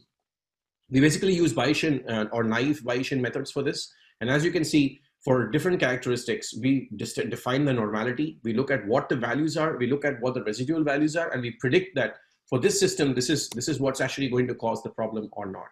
So this is how we look for performance issues. So whenever there's a performance issue, like in this case, we're having network bandwidth utilization issues, packet issues, we basically conclude based on these 4 important symptoms that this is a network bandwidth utilization issue. So this is purely performance on the database and the Exadata side. And we can predict when something is having a log file sync issue, or when something is having a log file parallel write issue. Is this a disk issue, or is this that you've basically running too much of stuff on that box and the log writers are not getting enough CPU? We use this to predict, and this is called Cluster Health Advisor. This is also available as an on-prem option when you're installing this with the Oracle database. But this allows us to predict health issues with the database. This is an interesting example for workload. This is actually one of my favorites of lately, which we've been playing with. And again, before I had shown you also, there was another workload prediction example, but that was slightly different. That allows me to predict what SQLs are causing problems. What this does is not just what SQLs are causing problems, it also allows me to pull and run analysis via ADAT and some of these other ASH diagnosis tools that are available for us. How does this work? We capture metrics for each of these dimensions in ASH reports, and then we basically run this through SVM, outliers, class 1 SVM, the standard. We have standard 3 or 4 models that we run this against. You need at least 7 days of data and about 92% of model confidence. And then we flag this for anomaly detection. What is this used for? Say, for example, I'm running a workload and my workload is a combination of CPU utilization for 90% for say 6 minutes. Is that normal for me or not? This model helps me find that out. Sometimes it's normal for me to run at 100% utilization for 6 minutes. Sometimes it's not normal for me to run that. That's what this model identifies, and whichever anomalies are identified, it automatically generates ASH and AWR reports for it, for people to look at. Now, this is something purely that an ops person can look at or does not want to look at. But today, because there's no way for us to find out, this creates an adaptive baseline. So we can say if it's 2 times the normal behavior of this customer system, that the performance is constantly spiking and the customer doesn't have, say, auto scaling turned on, then we have to go look at it and see if this customer is having a problem, or is the customer just doesn't care and I'm not going to pay any more for these CPUs. I'm going to run it 100%, but I'm going to have severe degradation on my SQLs that I'm running. So that's what this use case is all about. So you take the actual values, you find the anomalous values, you forecast the upper and lower range, and you forecast what the future values are. And you notify the admin that, hey, by the way, most of the stuff you're running, I think you need to buy more CPUs because you're constantly peaked at 90% no matter what you do. And it would be great if you double the number of CPUs because you can get this stuff done a lot more faster. Now the user can say, I don't care, I don't want to pay any more money. I'm happy just running this stuff and let it take how much ever time it wants to take. Or I can say, by the way, these users are using more CPU ever since they initially provisioned their instance. They probably need their own box, or they need to be put in a high CPU utilization category. And we move them to another box where they're not grouped with similar users that are using high CPU. So it's a placement problem, and it's also for us to generate these anomalies. So this is kind of like a dummy user screen, but this is what the actual screen also looks like, where it shows all the tenants and which instances are ASH CPU bound, which ones have more DBRM weight, which ones are CPU capacity related, which ones are, which boxes are violating any critical issues or battery rate failures, all rate controller battery failures. All of these things are documented for us. In a couple of clicks, I can find out for which tenants, what is going wrong, and if any of these, something that I need to do for this. So this is the actual screen. The data is actually faked in this because I can't put the real data. And at the same time, if as an ops person, I can click and find the recommendations on the right-hand side as to what am I supposed to do with this. This has been presented many times, and there's this thing where we can automatically identify the best indexes, and we use reinforcement learning in combination with an expert system that tries to figure out what indexes are created. This is not an AI ops case, but this is another case where machine learning is used. I've got all these slides from Charlie, and these are basically all the algorithms that are available as part of Oracle Machine Learning, and that we use Oracle Machine Learning for some of our use cases. So the cool thing that we've always realized, right, is that if you're basically taking data that's sitting inside an Oracle database, and a lot of us actually are in that category, and I've seen a lot of people waste time by just pulling that data out, putting it on a disk, loading it as a CSV, doing a doing a pandas data frame, running a whole bunch of stuff against it, and running it back out to CSV, and then pushing this data back into the Oracle database. I've seen a lot of people waste time on moving data back and forth. So the thing I've realized is, if the data is already sitting in the database, it's probably the best thing to do is just run the algorithm right in the database itself. Do not try to move the data out. Do not try to, because you spend a lot of time in terms of space, moving data actually. So because in our case, we're looking at petabytes and petabytes of data. So for us, it's highly inefficient if we actually have to move this data. You know, all these things look great in examples where someone just shows you, oh, here's an example, load in a notebook, some CSV file, a couple of 100,000 rows. All looks great. When you actually move to practical examples, when you're trying to pull a whole amount of data back and forth, it doesn't work very well. So a lot of people just waste time moving stuff and not actually running machine learning stuff. We use a whole amount of stuff internally. So of course, most of us are notebook guys, but I have a guy in my team who loves the data miner UI. I have people who love the Zeppelin notebooks. So there's a couple of Jupyter guys. Some people like RStudio. Most of us are not R guys, but most of us fall into the category of the SQL guys and the Python guys, as well as a couple of guys who like the data miner UI. And obviously, we get data from all sorts of different sources, from object store, from NoSQL data, different kinds of NoSQL data, because a lot of the events that happen on the instances, we basically capture this into a SQLite or a Berkeley DB instance. It depends on which product you're looking at. And then we push all this data out. So we're using some NoSQL on the system so that we have a smaller footprint to store and query against some of this stuff. We're also using Lucene indexes on the server to basically index, so that what we do is, if we are looking for a particular event, we can look up the Lucene index. The Lucene index just tells us if this event is there or not. So then if the event is there, I actually have to search through the index to pull it out. But the advantage of having things in these light NoSQL based things on the machine is I have a smaller footprint and I can eliminate use cases where I don't need to push the data out of the system at all. So I'm looking at, say, 50 exceptions. And out of the 50 exceptions, 2 exceptions I really need to analyze. The idea is to filter these exceptions on the system itself and just push out everything else to the object store, where it can be analyzed by the machine learning service that's present inside the control plane. So that's Sandesh. Hey, Sandesh. Hey, Charlie. Hey, I just I wish we had more time. Okay. We're running a little bit tight on time. Can you take it in for a landing soon, or? Yeah. So I had a couple of slides for most of your stuff, Charlie, what we use and what we're looking forward to with some of the AutoML stuff that you were talking about for OML for Pi. And I'll go to the last slides. And also there's so much good stuff here. It's hard to absorb, just wish we had more time. Yeah. So I this is a very interesting topic, and I tend to get carried away with this. But that's why we're here. So here's a summary, right? So AI/ML for database management is here to stay, and it's all going to be integrated with it. So this is a very interesting space for AI ops, and more stuff that I used to work on for the last 15 years. Now it's possible to do more and more with automation using AI/ML. All database diagnostics, that's one thing we've been working on for the last couple of years. All database diagnostics would be in a machine ingestible format. This is already true for most of the stuff that gets generated. Database has alert logs in XML. Most of the components generate some kind of JSON output. So anything that has to be enabled for AI ops should basically be generated in a machine learning format. Modeling and ML infrastructure is becoming standard, which is basically AutoML is the way to go. I know people that have taken up, this whole modeling as a kind of a job category, and they think that running this against different kinds of hyperparameter optimization or running this against algorithms is actually a job. I've actually seen AutoML, and you've seen some of the speakers today use tools where you don't really need to know what algorithms you're running, that automatically performing cross-fold validation across different sets of data, so you see what your test data splits are. All of this stuff is going to basically become automated using AutoML. So if you don't know any of this stuff, that's okay.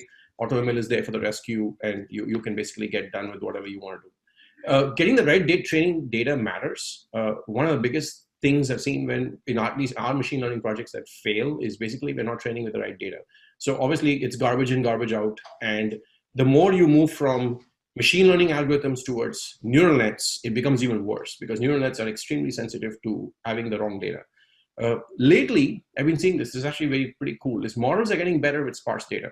Normally you need a huge amount of data to train, Nowadays, with all sorts of different methods like active learning and transfer learning, models are getting better with sparse data. So in other words, the time to market for a model is getting shorter, significantly shorter as compared to what it was like 3 or 4 years ago. You know, the number of patents that have been filed in the last 4 or 5 years in machine learning space dwarfs the entire duration of when machine learning as a topic has been active since the 1940s. More processing will move data. More processing will move closer to data. So this is what I was telling you earlier with, and even I know Charlie and all these guys talk about this stuff very, very commonly, right? Is people spend too much time moving data, creating data replicas, creating data silos, and then the data kind of goes out of sync.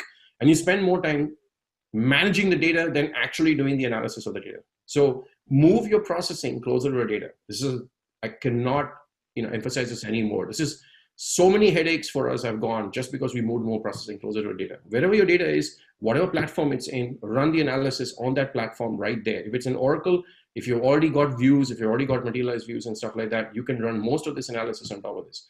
AI Ops is a combination of automation and machine learning.